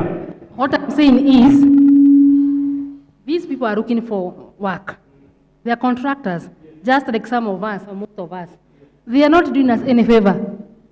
Kazi wanatafuta, si ndio? Yes. You are also a contractor. Yes. Ukiona kazi ya Tana River ikikuwa advertised, yes. You unaenda huko, you don't go asking for money. Okay. So stop making it look like these people are doing us a favor to come and present. Mokire Wedawira. Thank you so much. Give it to her. Thank you so much. Thank you so much. I take your point. I hear you and it is true. Mundu angethi gwetha wira no wewe ethagira tigiti. No, I didn't want it to be hard. Irrigation Limited. Njuguna or Mutai? Yes? No. I just mentioned something in passing. Please have somebody, Ekela is here, or rather have somebody. No, Samos, the ones who did Nyeri. TCDS. No. Page what? Yes, starting from page 29. Huyo alituma BQ. Kila kitu. No, he was here. Njuguna, ambia waiter atoe hizi vikombe hapa. Just come. Thank you so much. Sorry for keeping you long. If you are the guy I saw, the time I saw you, akia Mungu kulikuwa kitambo. I don't know how much time you have really waited. Please, we apologize for keeping you long, but sometimes structural things are better so that they gain some legitimacy. I hope and pray that our apologies are well accepted by you. What is your name?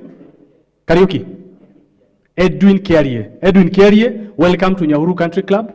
Nyahururu Country Club is a home of high altitude, whereby people hit balls and they go very far. Not just balls, but golf balls. Even the person who hit shortest here, when they travel away, they hit farthest. So it is a very good place, and we are happy to have you.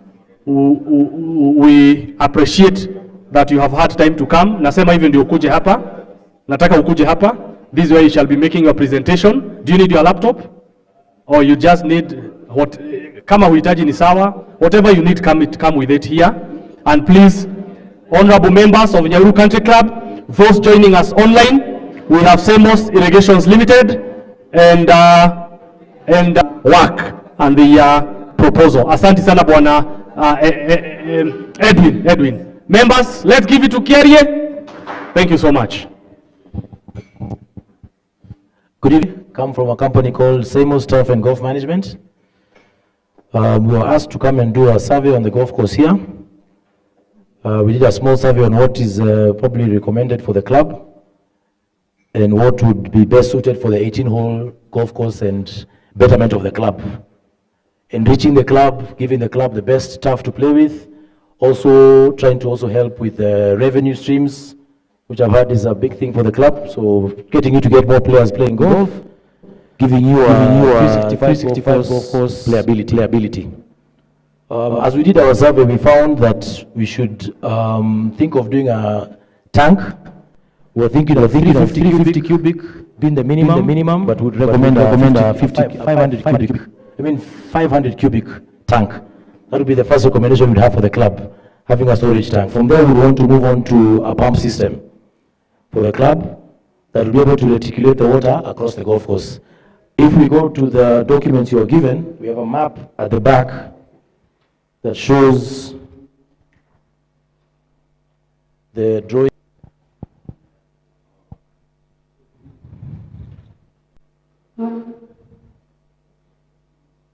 Anybody found it?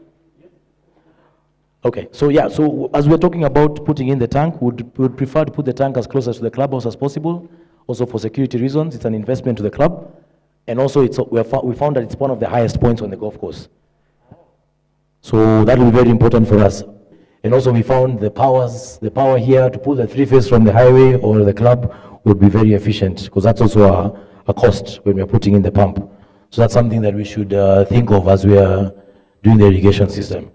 Those are costs that we don't talk about, but it's very important for us, especially when we're doing an irrigation system, to let the club know that power is also a very big problem that we leave you guys. So we like you to know that, yes, even though we're putting in an irrigation system, let's also look at the cost of power. That's something to look at. With that said, another thing we're looking at is now looking at the irrigation system around the greens. We found that the lines that were there were a bit small, very green. Those red circles are the sprinklers. And the sprinklers we are preferring to use, we're going to give you about between 14 to 19 meters, depending on what kind of pump size we put.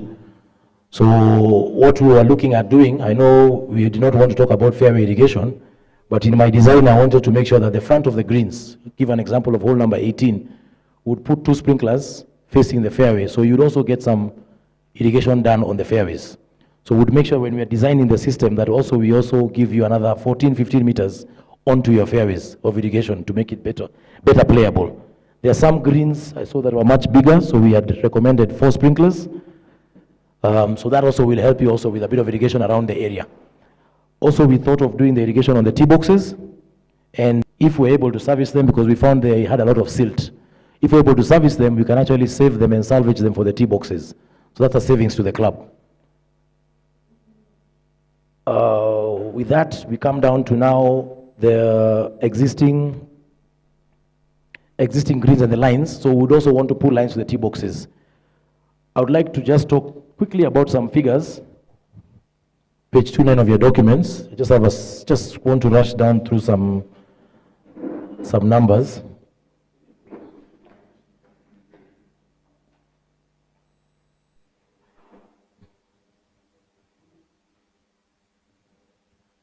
Can I go with the tank that we use or we recommend is a steel corrugated tank, which we put a dam liner on the inside. We have an example of that in Nyahururu Golf Club, which we installed.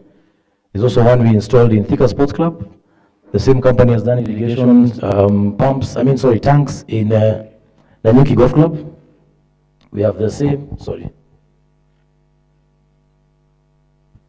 the same we have also installed just the other day at Nyeri Golf Club, Thika Sports Club. And the same company has also done about 4 tanks in VetLab. In other companies, we have done places like Brookside, where they use them for milk. Those are 1 liters. We put about 4 of them there.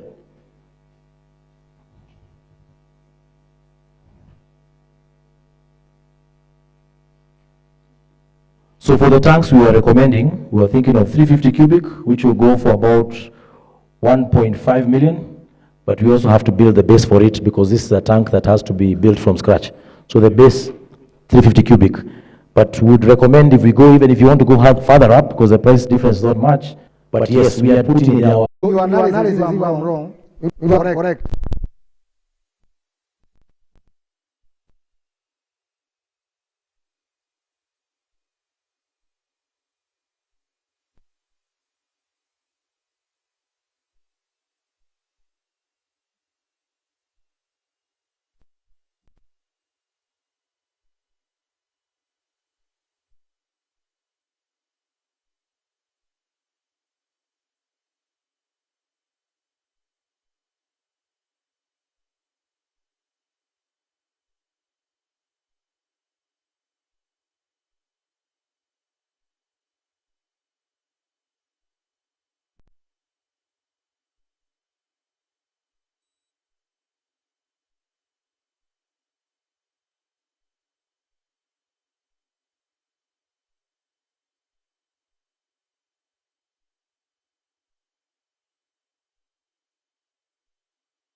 Yes.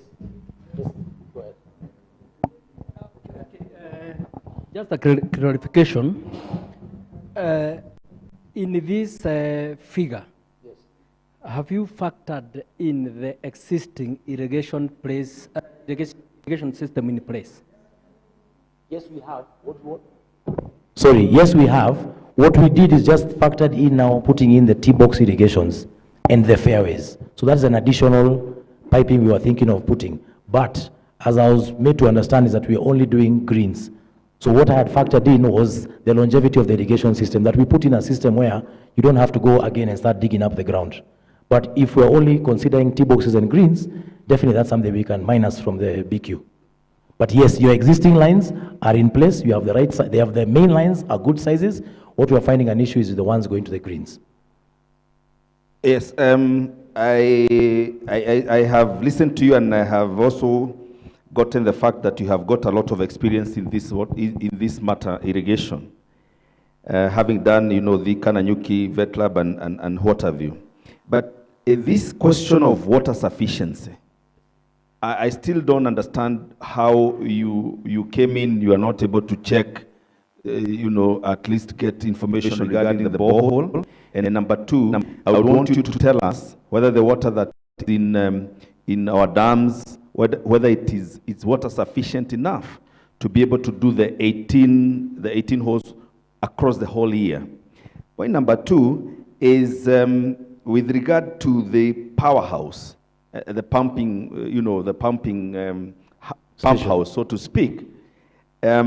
I would have also wanted you to consider, because power is very expensive.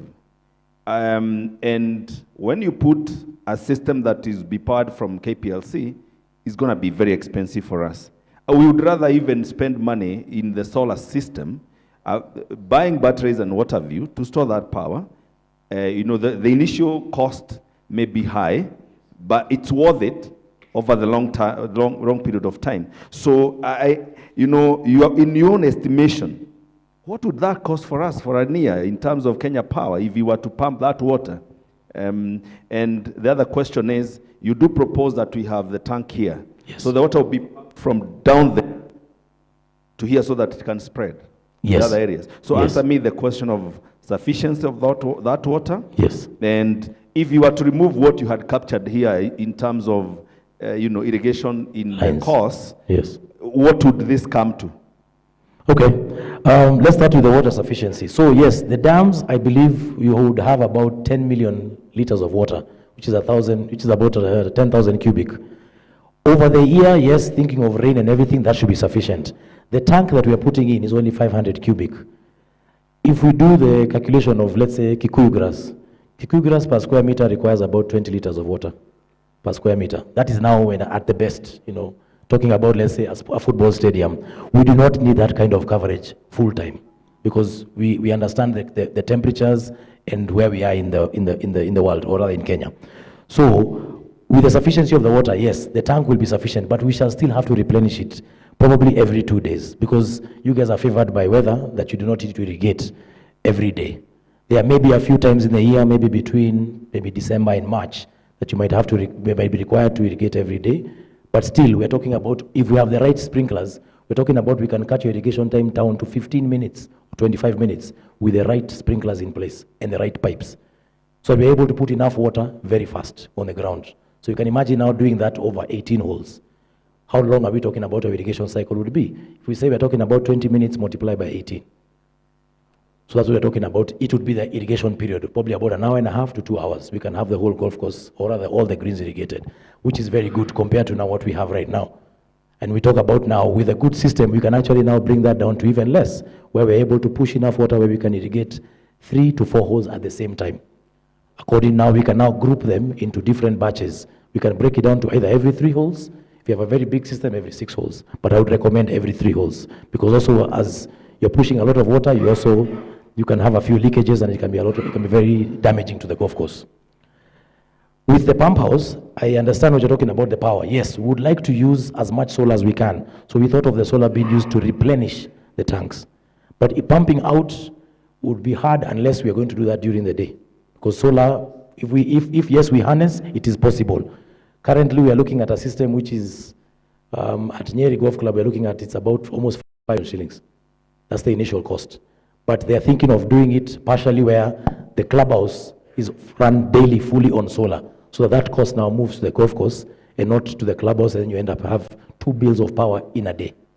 So that could be a hybrid system we can look at, yes. So that's something I think we can break down the mathematics, we can get back to you on that. But yes, I would agree, definitely we have to go hybrid. Longevity of the project, and also to leave the members with some posterity knowing there's some money saved, because yes, it's a lot of money. So a clarification, because I think it is important, looking at the amount of money involved. Is this a project that can be phased? And in those phases, like the first phase, from what you have done, what would it cover and what would be the cost, and in how many phases can it be implemented, if possible? Yes, it can be phased. The first phase, I think, storage of water will be very important. So depending on what tank size we go, we would say the first phase would be, let's say, 2.7, which would maybe now be the tank. From there, we would move now to the pump, or we can even leave the pump alone and talk about first doing the lines around the greens. So the lines around the greens plus the sprinklers alone will probably run about 1.2, 1.3. That's the next phase. From there, let's say a few fittings here and there would have to change because of the pipe sizes and whatnot, probably another 2 or 3 million. So we're talking about, if we break it down, we could probably bring this down to maybe 7, 8 million.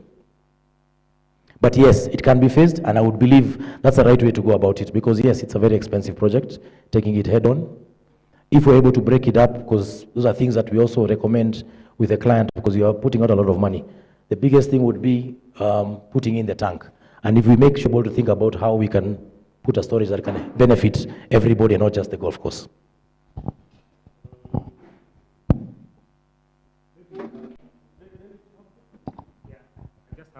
One question and one comment. Yes, sir. I've heard you mention something very interesting about irrigating Kikuyu grass, because that was hard. Would you advise the club to first change the grass in the greens so that we can make the project a bit cheap than it is? Because I believe if we have grass that does not need a lot of water, it also cuts down the cost. Then the other thing, according to your proposal, have you considered that Nyahururu is in a high altitude area, and that means? Yes, we have. So that's what we're talking about, even power bill, because you don't have to irrigate every day. But we also have to consider the greens, even though we're thick as club, you've seen how long it has taken us to change the greens there. So it's what you have with the irrigation system, pipes and sprinklers, as long as you can put enough water in 15 to 20 minutes. And these things. One, the 1.8 million. That was what the AutoCAD drawings, those are things that, you know, depending on when the project starts. So do we need that cost as Nyahururu, to be very honest with you? We definitely have to get the licenses. We'll get the licenses, yes. But if we are to consult you, yes, you truly believe that we will still need those costs associated with the design, for example, which is this supervision fee. The supervision fee, those are your charges. Yes. So if we are to give you this work, your charges are 1.5. Yes. That, does it have the labor component, or Yes, it has the supervision component? It has some of the labor component, yes. So I want to know the units and the quantities of the items you have quoted, for example. You have quoted, for example, some saddle clamps. Saddle clamps, yes. For example. Yes. Does it have the installation cost, or that is the buying cost of that saddle clamp? Have you included its labor component in its costing? That unit cost of the 1,327, for example, does it have an installation cost? No. Or the installation cost is at 1.5? Is at 1.5. Okay. So your labor cost for the entire project, including the casuals who will come to work and implement the project, if we pay you 1.5, that is where the labor of those laborers will come from. Yes, but also if you look at as every other green we have put in, we have a trenching component. Yes, that is why I wanted to ask you. Yes. So what does it include, the 1.5? The The 1.5 includes now the technical team now. Technical team supervision, the engineers. The engineers. The manual workers are catered for under the trenching. Under the other works. Yes. Okay. So this 1.5, there is nothing else you can do to lower it. Yes, we can. Definitely, it's negotiable. We can have a negotiation. Yes. Okay. Because the other licenses, these one are other things which we can always discuss and see how to go about it.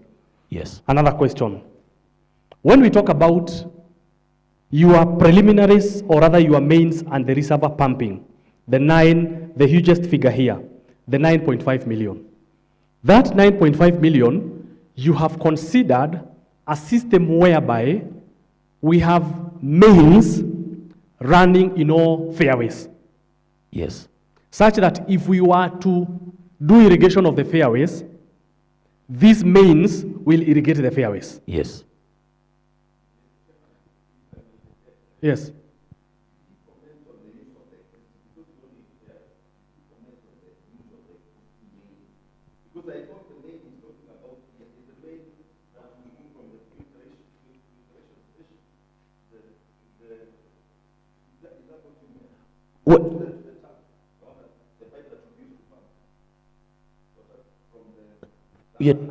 You're talking, that's the mains? No. I think what he's trying to say is, you're talking about from the pump, from the tank to the pump to the golf course. That's not 9 million. It's not 9 million. No. That's way cheaper than that. That's the delivery system. His mains according to him. These mains what we're talking about now was the additional irrigation system now for also the fairways. So basically for the entire course. Yes. Which is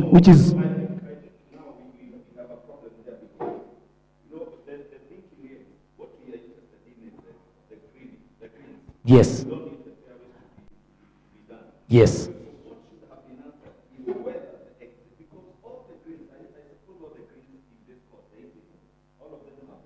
Yes, they do. Kuna pipe imefika hapo. Yes. No, that's yes. That's the first thing I said. I said we can reduce that figure by almost 7 million.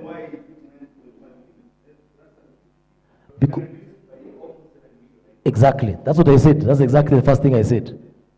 Yes. I said when they asked me, when the gentleman asked me if to break down the project, phase it, we said the greens, the sprinklers, we're talking about 1.3. The pumps, we're talking about 3 million. The tanks, we're talking about 2.7 if we go for the biggest. The existing system that's already there, we're going to use that. We said maybe a few fittings here and there we shall have to add.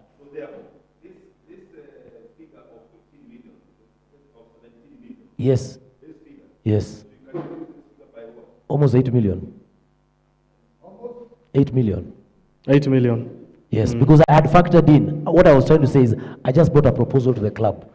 Would we be, since we are going to be on the ground, why don't we just put in the lines for the fairways? In the future, we know global warming is real. So in the fairways, we will do another whole system to irrigate the fairways. But now that we have water reaching to the greens, which is our interest for now, we will have a future interest to irrigate the fairways if need be.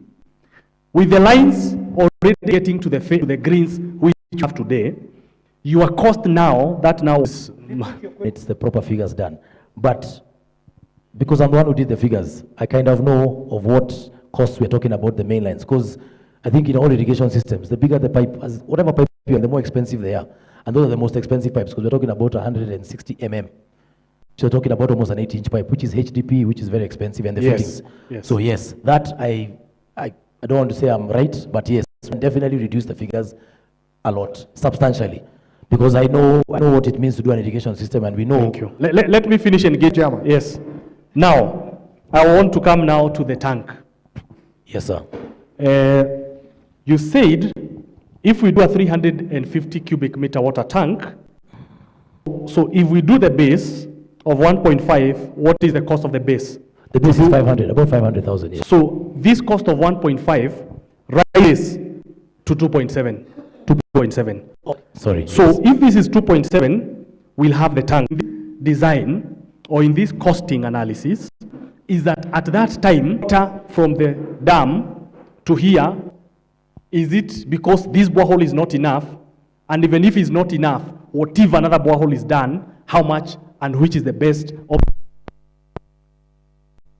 I would say that we wanted to use all Borehole and the two dams. The closest iko pale. Iko hapa. Iko tu hapa karibu na highway. So hiyo dam itatupatia maji all throughout the year.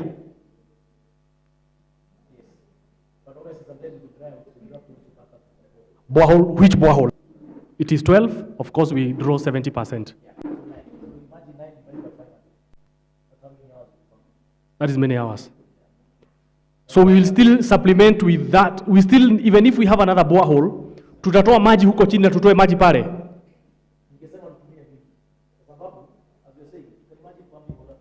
Chukua mic. Sorry. I was just saying, it will be recommended for us to think of having two sources of water, because 500 cubic, if you're saying you're drawing 9 cubic, if you do the math on that, you're talking about almost 10 hours, if not more. 10 hours, yeah. If not more. Of replenishing all through. Replenishing all through. But the beauty is we're not going to be irrigating every day, but still that's a cost. Because if you're using solar, there's no cost to that. But still, you're drawing the solar power from that, which could be used for somewhere else. We shall review our scope with you, maybe after this. We agree, we review again, if need be, if members agree, we put a proper scope that reviews.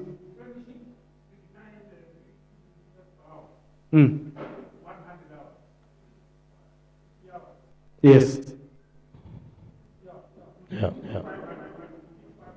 Yeah, it will take those 50 hours once we fill it. But now if it replenishes all through, so that we do not allow it to empty. We do not allow it to empty. Depends with the output. Output, yes. What is the amount going out? 95 cubic. 95 cubic. Yes. And what is coming in is 9 cubic. Divide by. So what is that? Point? 10. And that is a 9 hole? Yes. Okay. Thank you so much. We appreciate your honesty. Those are the figures we have also had, but we wanted from somebody who has done it. On page 12 or thereabout, we have a deviating documents. You'll use your laptop. Wekelea tu hapa. Kuja nitakupatia hii mic yangu. Hiyo ni ya respondents. Asante sana. Titus, please carry on. And also for the borehole. If you go, I don't know whether. Okay. Yeah. So on part B, I said the water storage. Currently, we have 40,000 liters. The minimum water we need there is around 60,000 liters to irrigate with the new sprinklers. So I'd recommended we just add to number 25,000 liters on a plinth on the same level where the 10,000 liters are. We would need to construct an overhead tank. Need an additional 20,000. We can do that in the evening with Kenya Point. It will be able to do that for us. My second option was that we use the two dams we have. So we have the first dam here, opposite, next to Nyahururu High School, and this is the lower dam. So I had proposed, since I was told there's insecurity, especially on that dam at the bottom, and there are hippos at night. We have a portable diesel pump. We pump water to where the tanks are, and we do some filtration just to remove the turbidity and the color from the water. Then from there we can use it for irrigation. So that option will enable us to have more water available at any given. I'd written on the report that we have an annual service contract for the borehole, but with this system, we can increase the scope to also the pumps and the pop-up sprinklers, where we'll be coming quarterly, just to have a look at the system, if everything is okay. Any recommendations that we need for preventive maintenance, we'll share it with the management, and from there we'll ensure that that the systems are working optimally. That also goes for the portable diesel pump. So that was my brief report. Maybe something I'll also note for Davis and Shatley, for what will require the club especially to do for us is just provide the plant room. We'll give dimensions of how the plant room needs to be constructed. We don't engage ourselves in civil works, just a small rider. And we'll need assistance during the trenching, where we'll be excavating the current system. This is my report, and thank you for listening to me. Maybe I'll take a few questions.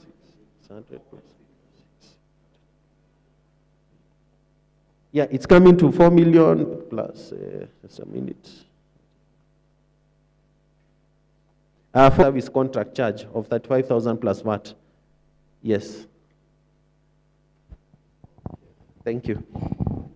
To do this, we'll add the irrigation pump there. We have and the diesel pump pumping from the two pumps, the whole.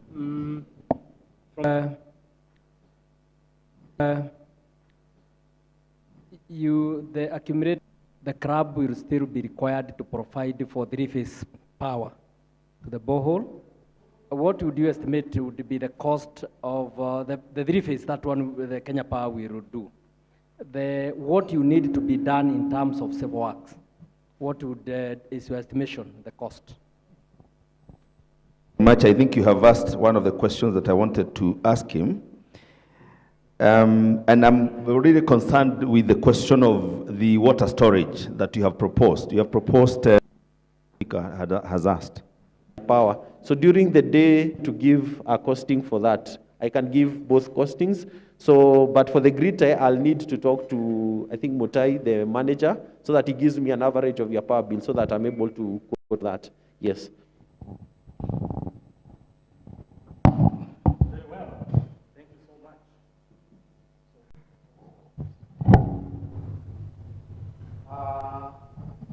Titus, we appreciate that you've been able to understand our system, and you are able to bring on board some knowledge and some expertise on it.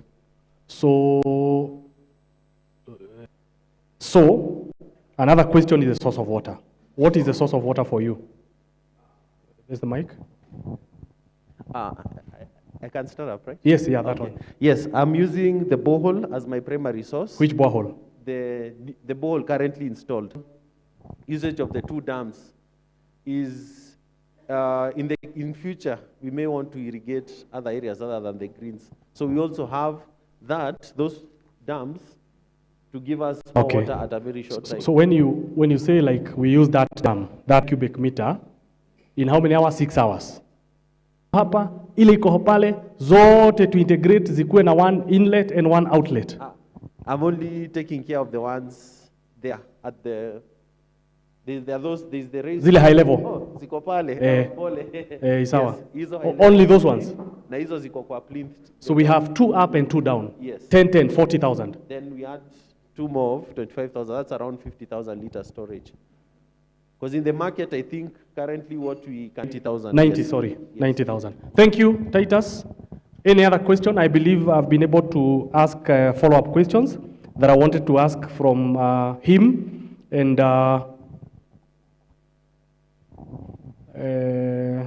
even other costs which we shall do thereafter. Thank you so much. Do we allow him? Thank you, Titus. We'll allow you to leave. We are grateful for your presentation. These members of the club in this special general meeting, they are going to make a determination, and thereafter we are going to make an official communication to you on the decisions that are going to be arrived here at. Thank you so much, and God bless you. So you will leave, and so that we can continue to make other deliberations that touch on the same. But thank you for coming to our club. We always appreciate your services. We have had to interact with you in this club on other important services of this club, especially on the maintenance of our borehole, which we believe you are going to play a very significant role, if the existing borehole. So we really appreciate and thank you for that. Asante sana. Let's give it to him. Mutai akupatie kitu ya kukula before you leave. Asante sana. Are we wiser? Are we wiser? Jimmy? Okay. TG, are we wiser? What next now? Yes.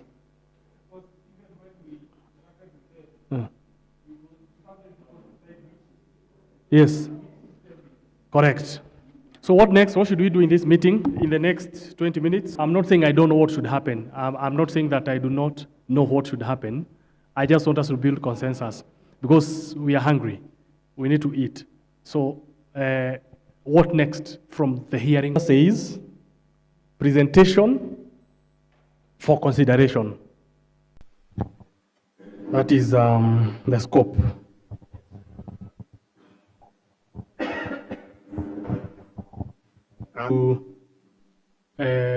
Senior wa daktari. Yeah, I want to combine Simons and Davis and Chatrif. I start with the Davis gentleman. He said that right now we have 40,000 Microphone. We have 40,000 liters. Yes. That's what we have. And we said that they discussed with Mudia as enough is adequate for our water needs. That's what Henry said. And he said, then he also said that it was not challenged by Moses to me.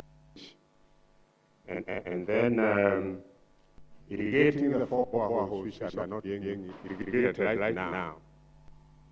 What Dennis was saying, what Wagogo was saying. Thanks, Dr. Hari. So, Dennis, very quickly.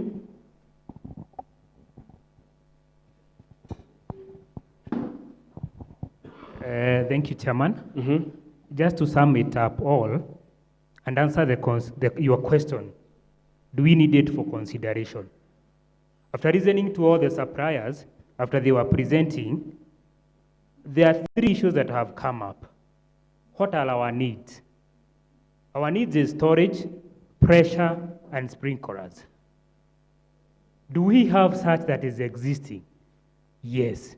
So what do we need to do? We need to fix what we already have to make it work. And something else I will also add on the whole thing, with our 18-hole committee and the team we have here, including the management committee, we are able to tailor-made the few things, pump the water, and we also are able to hire a technician to fix the sprinklers. So we don't really need to move to big companies to implement the smaller needs we have here. So what are my suggestions? If I look at the project, if I be able to visualize on the project, we don't need all that money. Actually, according to me, what is needed is around 4.5 to 5 million. Where do we get that money? It's very simple. The management committee is able to raise that money through subscription. So I would urge the members here today, we approve that project for the chairman.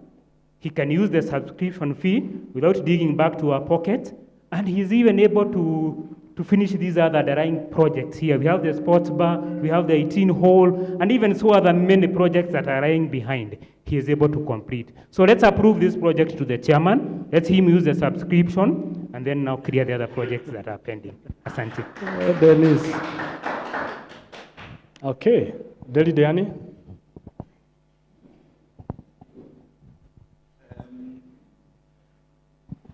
I think one of the questions I asked when we started this conversation is whether we had terms of reference. You discover that the presentations that have been done here, there is a lot of variance from storage, from mains, from sub-mains. I've listened to all that. And it appears to me that the gentlemen who came here, most of them seemed not to understand exactly what we, the club, are required to do. And that's why you see a whole raft of, budgets that, are varying at very high levels. However, because if you listen to the last one, and that I picked quite well, the gentleman has no idea what it will cost us to do the civil works. He has no idea what it will cost to the sub-mains. He has a lot of inconsistencies with regard to KPLC. What then should be the way forward for us? I think it is not very expensive listening to all of them, because even the man who has quoted 17 million is also saying that he can withhold a lot of money from it. to about 9 or 10. So, Mr. Chairman, we need to go back to the drawing board. To have all these things rushed completely. We have a very clear terms of reference, exactly how much water do we require. That question of water sufficiency has not been answered by anyone. One is saying, add another borehole. The one who came here the second time says this borehole here is enough. He even does not know the yield. He's even proposing, let's get water from the tanks. Very inconsistent. So, is it possible for us to be clear, to have clarity, and tell these guys to go back to the drawing board, having clarity of exactly what we require? Then they come back to you as a management, give you what is it that they have revised. You can even go ahead, if you are clear what you require, put it forward to the other people, to the masses to give us whatever it is, the quotation that is required. However, it is good for us to be practical. And I love the proposal that is being done here, that we have an 18-hole course, we have all these people, let them sit down and harmonize and give us a reasonable bill for the club. Then we can assess whether that bill can be taken care of by what we collect here, or we are going to fork the 10,000 from our pockets. We are ready and willing to ensure that this project goes ahead. But we need a serious analysis. What has come out here, in my own estimation, I think these guys have not done justice to us. Sitting here, they have not done justice to us. They have not answered pertinent questions regarding that project, Mr. Chairman, with tremendous respect. Okay, Ndegwa. Okay, actually, Chairman, I was coming to that. The issue of the terms of reference. What were actually the terms of reference, because these people were speaking in tongues differently. I think we need to know exactly what we need, and we have people addressing those issues critically, plain, and come out with very clear issues, so that we are not left thinking about these issues. So for me, and actually that is what I was to say, that now we have listened to all of them. Can we have a very clear terms of reference done on what we need in the minimum and sent out there, so that now we can get the right quotations, which we can even put out there for advertisement, and then we have the person to come and do the work. In the meantime, my thinking is that this team of the 18-hole course is already doing good work with the little money that they are getting. They know where to fix what, where to clean up what, where to do what. In the meantime, can they be facilitated effectively to continue with their work? That share is that I believe that this club has a lot of needs. And I would not be of the opinion that we don't contribute the 10,000 shillings. For me, I think it is very critical. I know the kind of money and inconvenience we have about the machinery. And that is why I'm coming to that. Because we can talk about irrigation here from morning to evening, but then we are irrigating them to do what with that grass? For me, is that I would be ready to contribute anytime the 10,000, share, and your committee, you look for a green mower, you look for a T-mower, you look for the spider machine, we know the costing, let us go back to our pockets. And for the time being, maintain what we have, but for the irrigation, let us have clear picture of what we need. Okay, thank you, Ndegwa. That is Nderi, Ndegwa. Okay, Chairman, Musa? I think I want to make a comment on what the information that we have. I think in my report, or in our report of the 18-hole committee, we identified that our course had 2 or 3 issues. And that was the storage, pressure, and the sprinklers. And all the teams that have come here, none of them was away from the 3 issues. So the terms of reference, as we are saying, is already there because they knew that we need pressure, we need storage, and we need to enhance the water around the green. So what we need to do is now use the information that we have, and now look for the best person to give us the best code for this, because we know now what we need, and they have given us ideas of how to implement this. So it's now upon us as the club and the management. Sit down, analyze the reports, have see how we are going to implement a person here. Because when that person says we want water from the dam to come to this, it's all about storage. When we say we want to enhance or we need another borehole, it's all about contribute. Thank you. Again, let us not compare ourselves with crabs like Nyeri. We were all in Nyeri. They did a Harabe. We know the Gachagua DP gave them a lot of money. So we cannot compare ourselves with other crabs who have other sources of income. Ama tuite Harabe, tuite our watu, tuite our politicians, wakuja wachange pesa, but these projects are quite big for us. Give us time. We can even engage other stakeholders to find a Harabe, then we move on. But at this time, give us time, we go and internalize and interrogate this report. We have just been given. Thank you. Thank you so much. Zachary? Thank you, Njoki.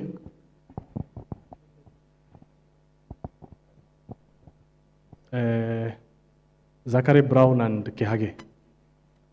Then we finish, please. Thank you, Chairman. Yes?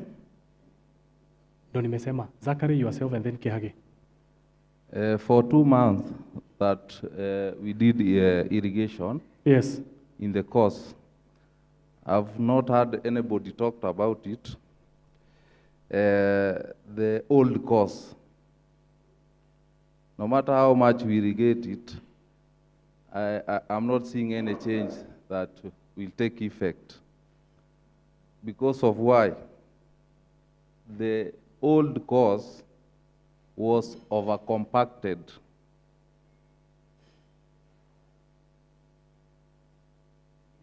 The greens, yes. The response of the old course, there's a time we irrigated the whole night, for almost whole night. And the change that we got after that, we did some consultation. Okay. We were advised in future, we think about rebuilding the old. Thank you. I appreciate that comment. We will take note of that, and we appreciate that it is coming from you as a greenkeeper. So, Vice Chairman, Samuel. Thank you very much, Chair. And thank you, members, for waiting. And from what I've heard from the presentation, and what I heard from the presentation of the 18 whole committee, with the three things that they presented that is a problem or the need of our club, which is storage, pressure, and sprinkler. What has stood very clear? What has stood clearly is that first, we need storage, and to some extent, new sprinklers. What they were looking in terms of costing, because this one says that we need a pump, this other says we need this and that, and that is where the problem, the costing varies. So in my own submission, maybe we should really relook into the issue of storage as a phase, as a first phase. Kindly, members, allow us to look for the best kind of storage, because whichever company or whichever person we engage to do the work, still they will need our storage. So members, let us think about storage first as a phase, and maybe change a bit of our sprinklers. As we advance, we see to it. If we have a good storage, we see what we will need in the near future. Thank you, Chairman. Thank you so much, Vice Chairman. Yes. Well noted. Presentations. And all of us are in agreement of those main issues. My request is that I do not want us to leave that issue hanging. When we are requesting to be given more time to go and reconsider 3 presentations, then they document what needs to be done as a priority, including increasing the pumping capacity of our solar system. Then from there, let the committee give its decision, including the cost, because now they are guided. Then from the issue hanging, it is good we make a final decision. We manage that committee and the management committee to analyze and come up with a clear, we need a water tank. That's what we first agree. Do we need storage? Yes. Then the question next comes, how much storage do we need? So the storage maybe 60, 50, zikakuja 90. So we need storage. You see the kind of storage water tank here is doing to irrigate the 9 hole. I have been meter water tanks. They have never been wrong, and I don't think they are wrong.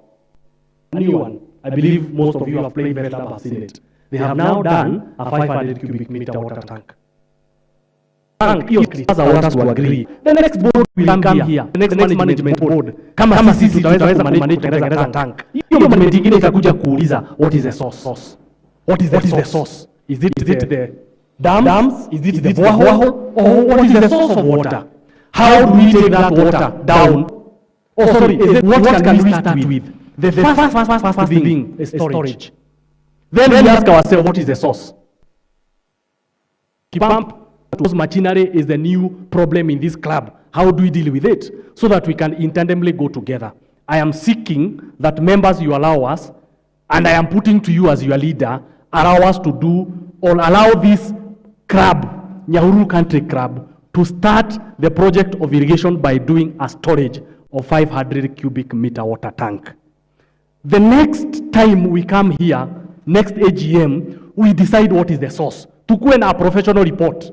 Source ya kutuambia kama ile dam itatosha, huyu jamaa ametuambia kutoa maji kwa ile dam, kuileta hapa, kwa ile tank tutajenga hapa ni 1 million. Ile maji inaweza isha. Have we solved our problem? Ile maji iko pale inataka filtration. Then we ask ourselves, proposal by Karinge, if we have a borehole, a new one, and we will never have a problem of water, we listen to another professional. We hear whether his version is correct, and then take it or not. So the next year, in March, when we are here, we have now people who have now provided source solution. A source solution. A solution that is backed by data and backed by science. Can I make that prayer to you? What is the cost of that tank? The cost of that tank, according to these professionals, it is 2.7 million. Karinge gave 2.5. This guy has given 2.7. The same as guy. Because, yes, engineer. Yes.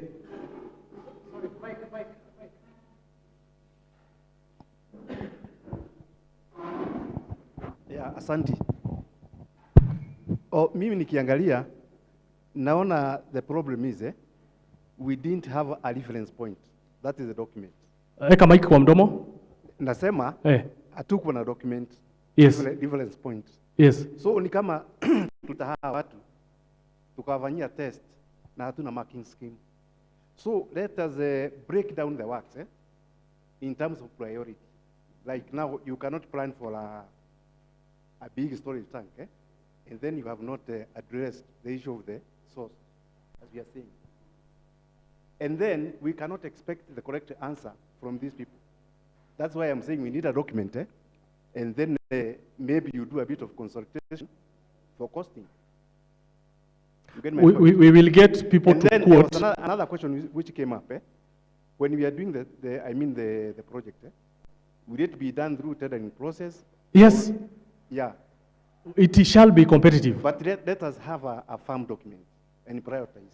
A document to do the tank? According to, not necessarily for tank alone, for the whole project, prioritized according to the event. Some of them cannot come before before the others. Okay, what do we do now? We go to a document. Yes, and then prioritize the event. We have already done that. Okay. Yes. And that's why we were meeting today. Yes. Chairman, I would just like to confirm that all the experts that came here, they actually confirmed there's adequate water in Nyahururu Club. Yes. It's how to get it. Yes. In fact, there's one thing we should not forget. Yes. Our yield of our borehole is more than 9. Yes. It's only that the installed pumping system. Yes. It only brings 9. Yes. But I think it could go up to 20. Yes. So there could be a possibility of us even increasing the pumping from our borehole, and then if you do that hybrid, Kenya Power and solar, we could even be pumping water at night. So if you are pumping with Kenya Power and you are pumping from the borehole, and say it's yielding even 15, and you pump for 20 hours, you are good to go. You are good to go. So I think we should not think that we have a problem of water at Nyahururu Country Club. The source of water is there. So what is critical for us? We don't have a big enough storage tank, so that when you do the irrigation system, because when you do irrigation, you pump a lot of water at once. So you will need to have a reservoir. Okay, sure. And the other thing to note is that Muthaiga, they all have water storage tank. Yes. So there's no way you can say we are going to have I don't know where the Davis and Shakri expert was only saying that he needs 50. So I don't know where he got that from, because all other clubs in this country who are doing irrigation are using big tanks, including Nyanyuki. Thank you. So in short, my question was, so that we come out of this situation, this SGM, I plead with it to approve a storage tank to start with. Chairman, just a minute. Yes? The storage tank is what I want us to approve. The machinery. Just that. Chairman. No, it was in the management team and has been introduced. I will not say it has not been introduced. It was even approved by the management without the AGM yesterday. Actually, we approved yesterday, even without the SGM. Yes.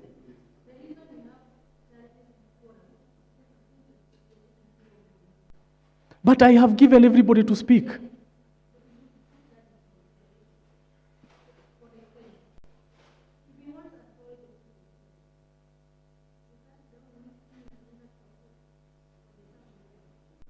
From the constraints members are talking about resources, mimi nimesema so that it also needs time. Like that tank, it needs us to first of all mobilize money.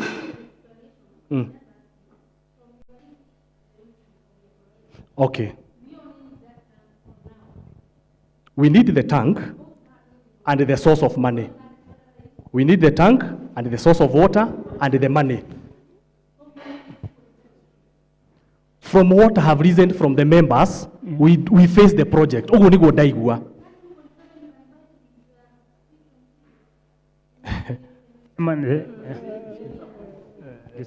Yes, thank you, Joki. We will come to that. I agree with you. I'm sorry I'm taking too long, but it is members who are contributing. But I have heard you. It is one, after listening to you, is a question I decided to ask. So we are going back to what? Dennis unataka nini? Me, I want to comment on my last comment on the same thing. I like your way of seeing it.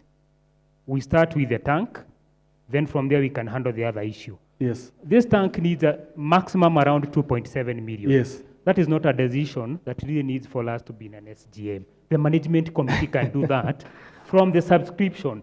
And when we talk about these figures, the reason I'm here is to protect that no other coin should go out of my pocket apart from the subscription. Dennis. So Chairman, I've not asked where the source of money is. No, please. I want to clear everything and summarize. No, I will come to that. Because I will not talk again. Dennis, let us be systematic. Allow me to lead the meeting kindly. Okay. Let us be systematic. Tutafika hapo. Jimmy. Okay. So I think we are taking a lot of time, and yes. I think all of us are agreed that we need a reshuffle. And also, I think it will not be logical if we get anything less than 500. And I think the cost, even from asking around, actually it is that range. Yes. That is the amount. Yes. And I think it would only be fair that we have come here. We just approve that. Number two, I am begging also this AGM, and this is a matter that has already been, as it has been said, I've been actually been quarreling Shege and Munyeki about the machinery, because you cannot have that we are doing repairs for machinery going to millions of money. They are consuming fuel more than 4 times what a good working machine can consume. So we agree here, and I'm proposing, because it is already there and it was padded as a part of the budget, we approve the water reservoir, and number 2, we approve contribution of 10 million to go to getting machinery, proper machinery for this crop. 10,000. Thank you. Not 10 million, Degwa, 10,000. So, Chairman, so that is a good proposal. Chairman, I've got one final comment. Kihagi unataka nini? Moja tu, I don't want us to fix our mites on 2.7. Yes. Because when you go to 3 million, we shall challenge you. Okay. I'm a structural engineer by training. That 500 cubic meters of water, the base itself, you will need some structural analysis. Yes. And it is expensive. Yes. When we are approving, and I'm not saying we don't approve, but when we come and find that you have spent 3 million and not 2.7, let us not start saying what we normally say. Because it can be low or even up. What is there? So you must consider the 2 items, the tank and the base. Thank you. The materials for the tank, the materials, the steel, Kihagi, what will not change is the steel materials for the tank. That may not really change. What will factor out a lot is the waterproof water base. That one, we will have to take into consideration all that professionally and make sure that we have a professional do that for us. And that is why I didn't take the Karinge's 500,000. I took the highest of these other guys, 700. That's why I went for 2.7. So maybe when we float the quotations, because we shall float for tender, we shall see how they are going to respond, provided we get quality work at that particular time. So members, I have this, we will sum it up to around, let's give it 3 million. Let's give it 3 million maximum. Is that okay? Thank you so much. We shall come to that. So, we have the water tank, the source and the rest we shall decide later. We have Mokafuru. Somebody asked about Mokafuru. We have engaged Mokafuru. Mokafuru told us purely, he is not an irrigation expert, but he is an expert in matters to do with boreholes. So, I'm responding to someone who asked about Mokafuru, and his expertise is on boreholes. So when it comes to the borehole, he will give us 100% report that we need about the capacity of our borehole. So that report he is going to give to us even in a pro bono, or even if he charges us, we are going to use him to give us the report on the yield of our borehole.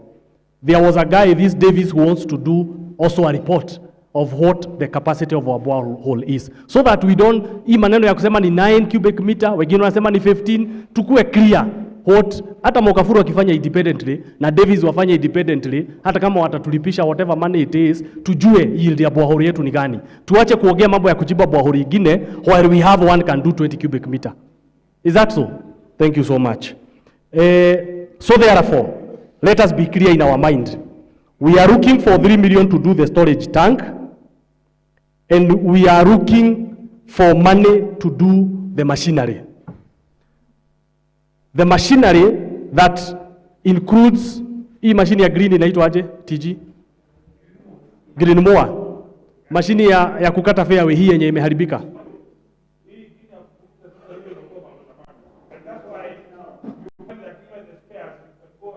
They are obsolete. I know it, nimeiona. Nimeiona. The ones that were saying 8 million. 6 million. The new one. No, we are not buying second hand.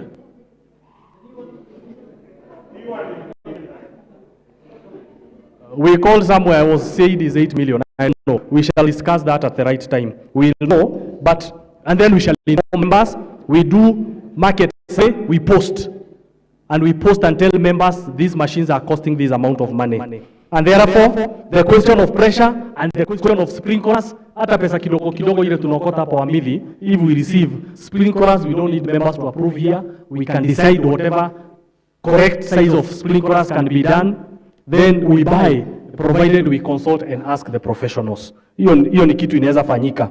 And then next time this AGM meets, it will decide on the source of water if our borehole will have been found not to yield enough water to put water in that tank. Are we okay? I now propose to you, members, that this SGM approves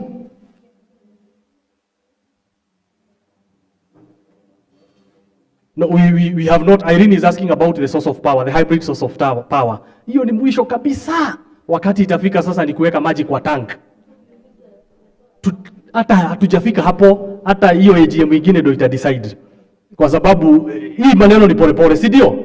Hatuwezi Wamithi tukisema ni kufanya hiyo kazi yote saa hii, we may not be able, but if we are able to, if we raise more than 2.5 million and we want to put water in that tank, these members will inform them, they will give us a go ahead. Because by the way that concrete tank kuifabricate na kumaliza 2 months. Is that not so? Is the foundation? Yes, yes, yes. Yes.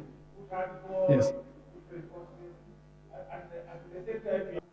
To construct a 500 water cubic meter water tank, a steel, not concrete, concrete is very expensive, a steel water tank, and to buy the machinery for our cost, which we shall list to you. And at the same time, that opinion say, I, yes? Which one?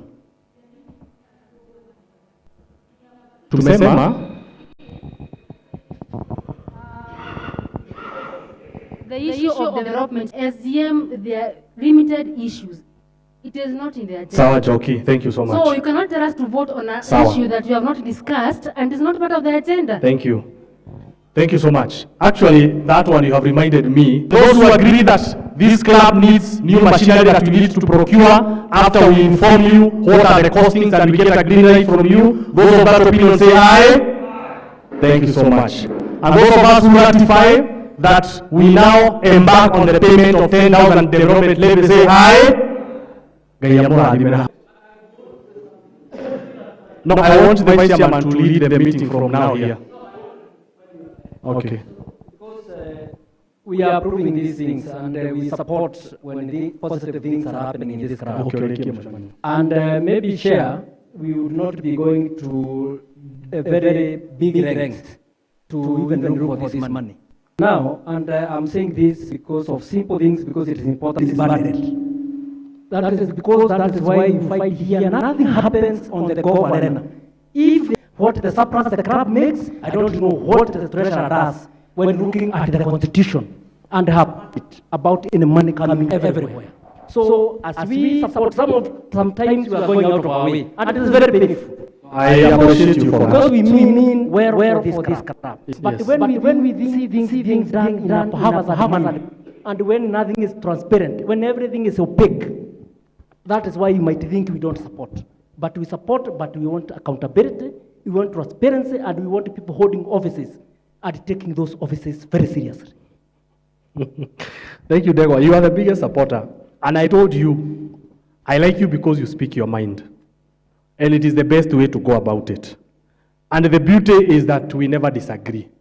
We talk and agree. What I want you to know today, it has been a big war. And that is why I did not want the Golf Committee to lead this agenda. It is an agenda of the 18-hole Development Committee. I'm not saying that is why they are not here.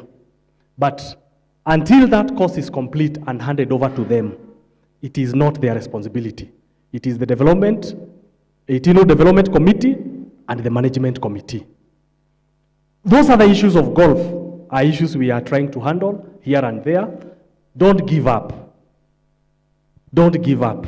What you do is good for this club, and I request that you don't give up. Let's continue. You can always engage me. At least I'm the chairman. No matter what. And every time I pick a call to talk to you, we always agree.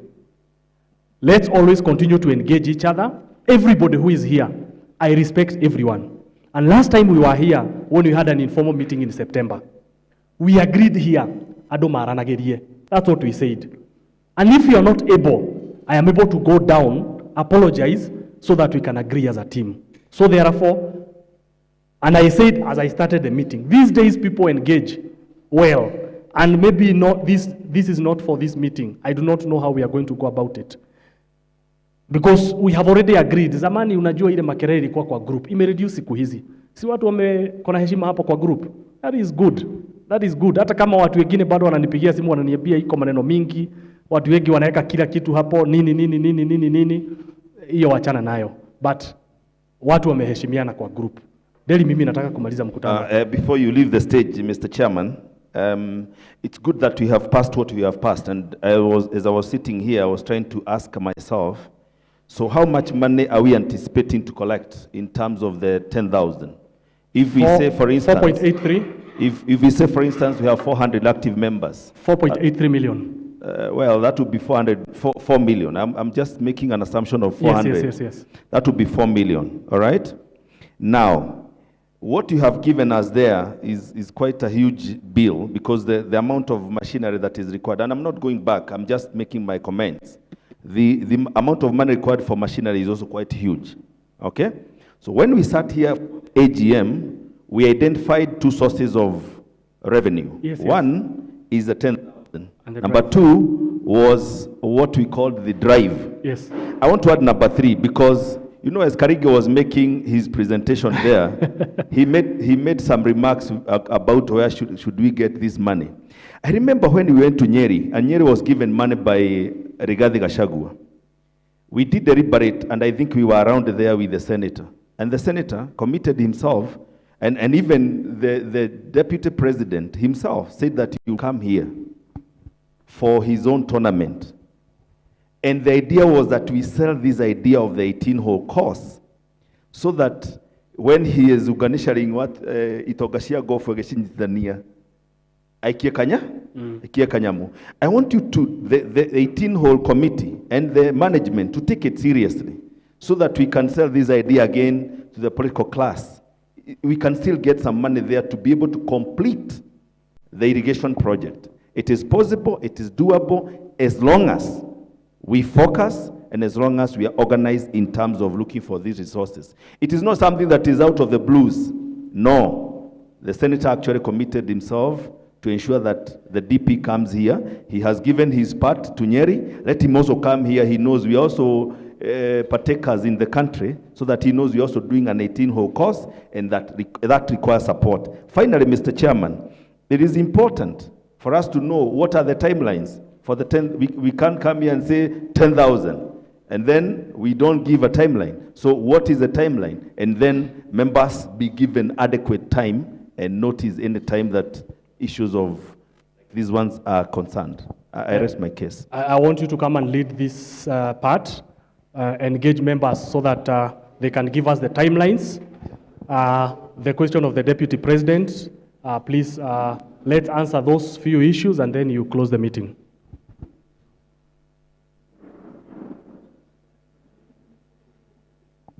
Thank you very much. Let's appreciate our chairman. Let us give him a hearty clap. I want to close the meeting.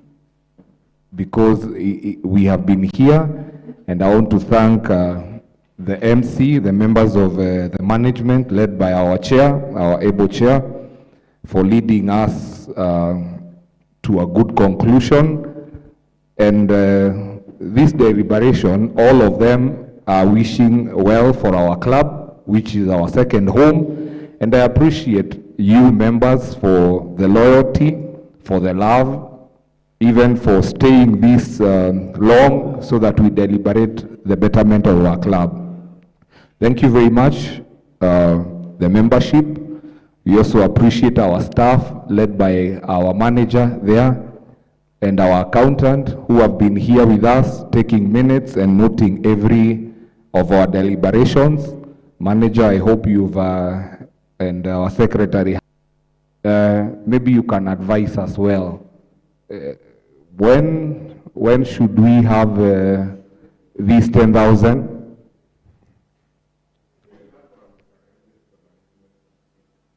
Maybe you can give a suggestion.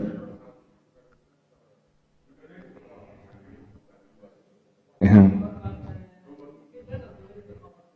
Yeah. Yes. Mm-hmm. Yes.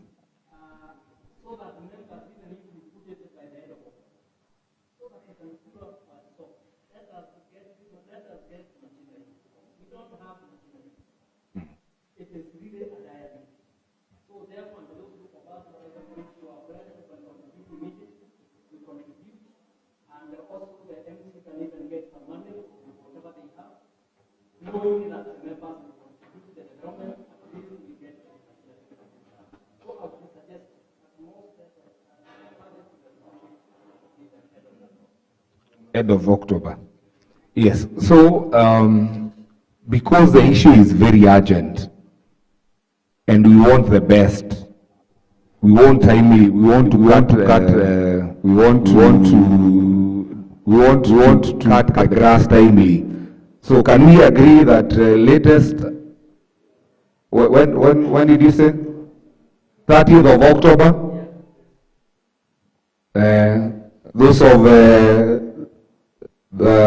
Those agreeing with 30th of October, 31st of October. Say aye, and the ayes have it. Thank you. The other thing will be about meeting our Honorable Deputy President, and that shall be communicated by our chairman. I am sure you make it soon because of the dynamics of things. Make sure, and as your vice chairman, I'll be reminding you this. Maybe we will have a delegation visiting him through our networks that we have. We have a rich network. We have our senator, among other people. So I wish that that we will take up and communicate that. And I don't, with those remarks, I think, Chairman, I wish we stop at that and give someone an opportunity to pray for our lunch so that we can partake our lunch. And thank you very much for your patience. God bless you as we make our club great. So I wish to delegate someone to pray for lunch. And Mary Sidian. Someone can pass the mic to Mary Sidian to pray for lunch and also give thanks for the good meeting we had. And I ask members to be upstanding as we do that.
And thank you.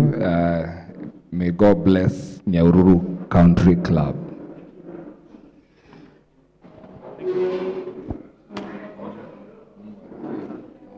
Thank you, Wamidi.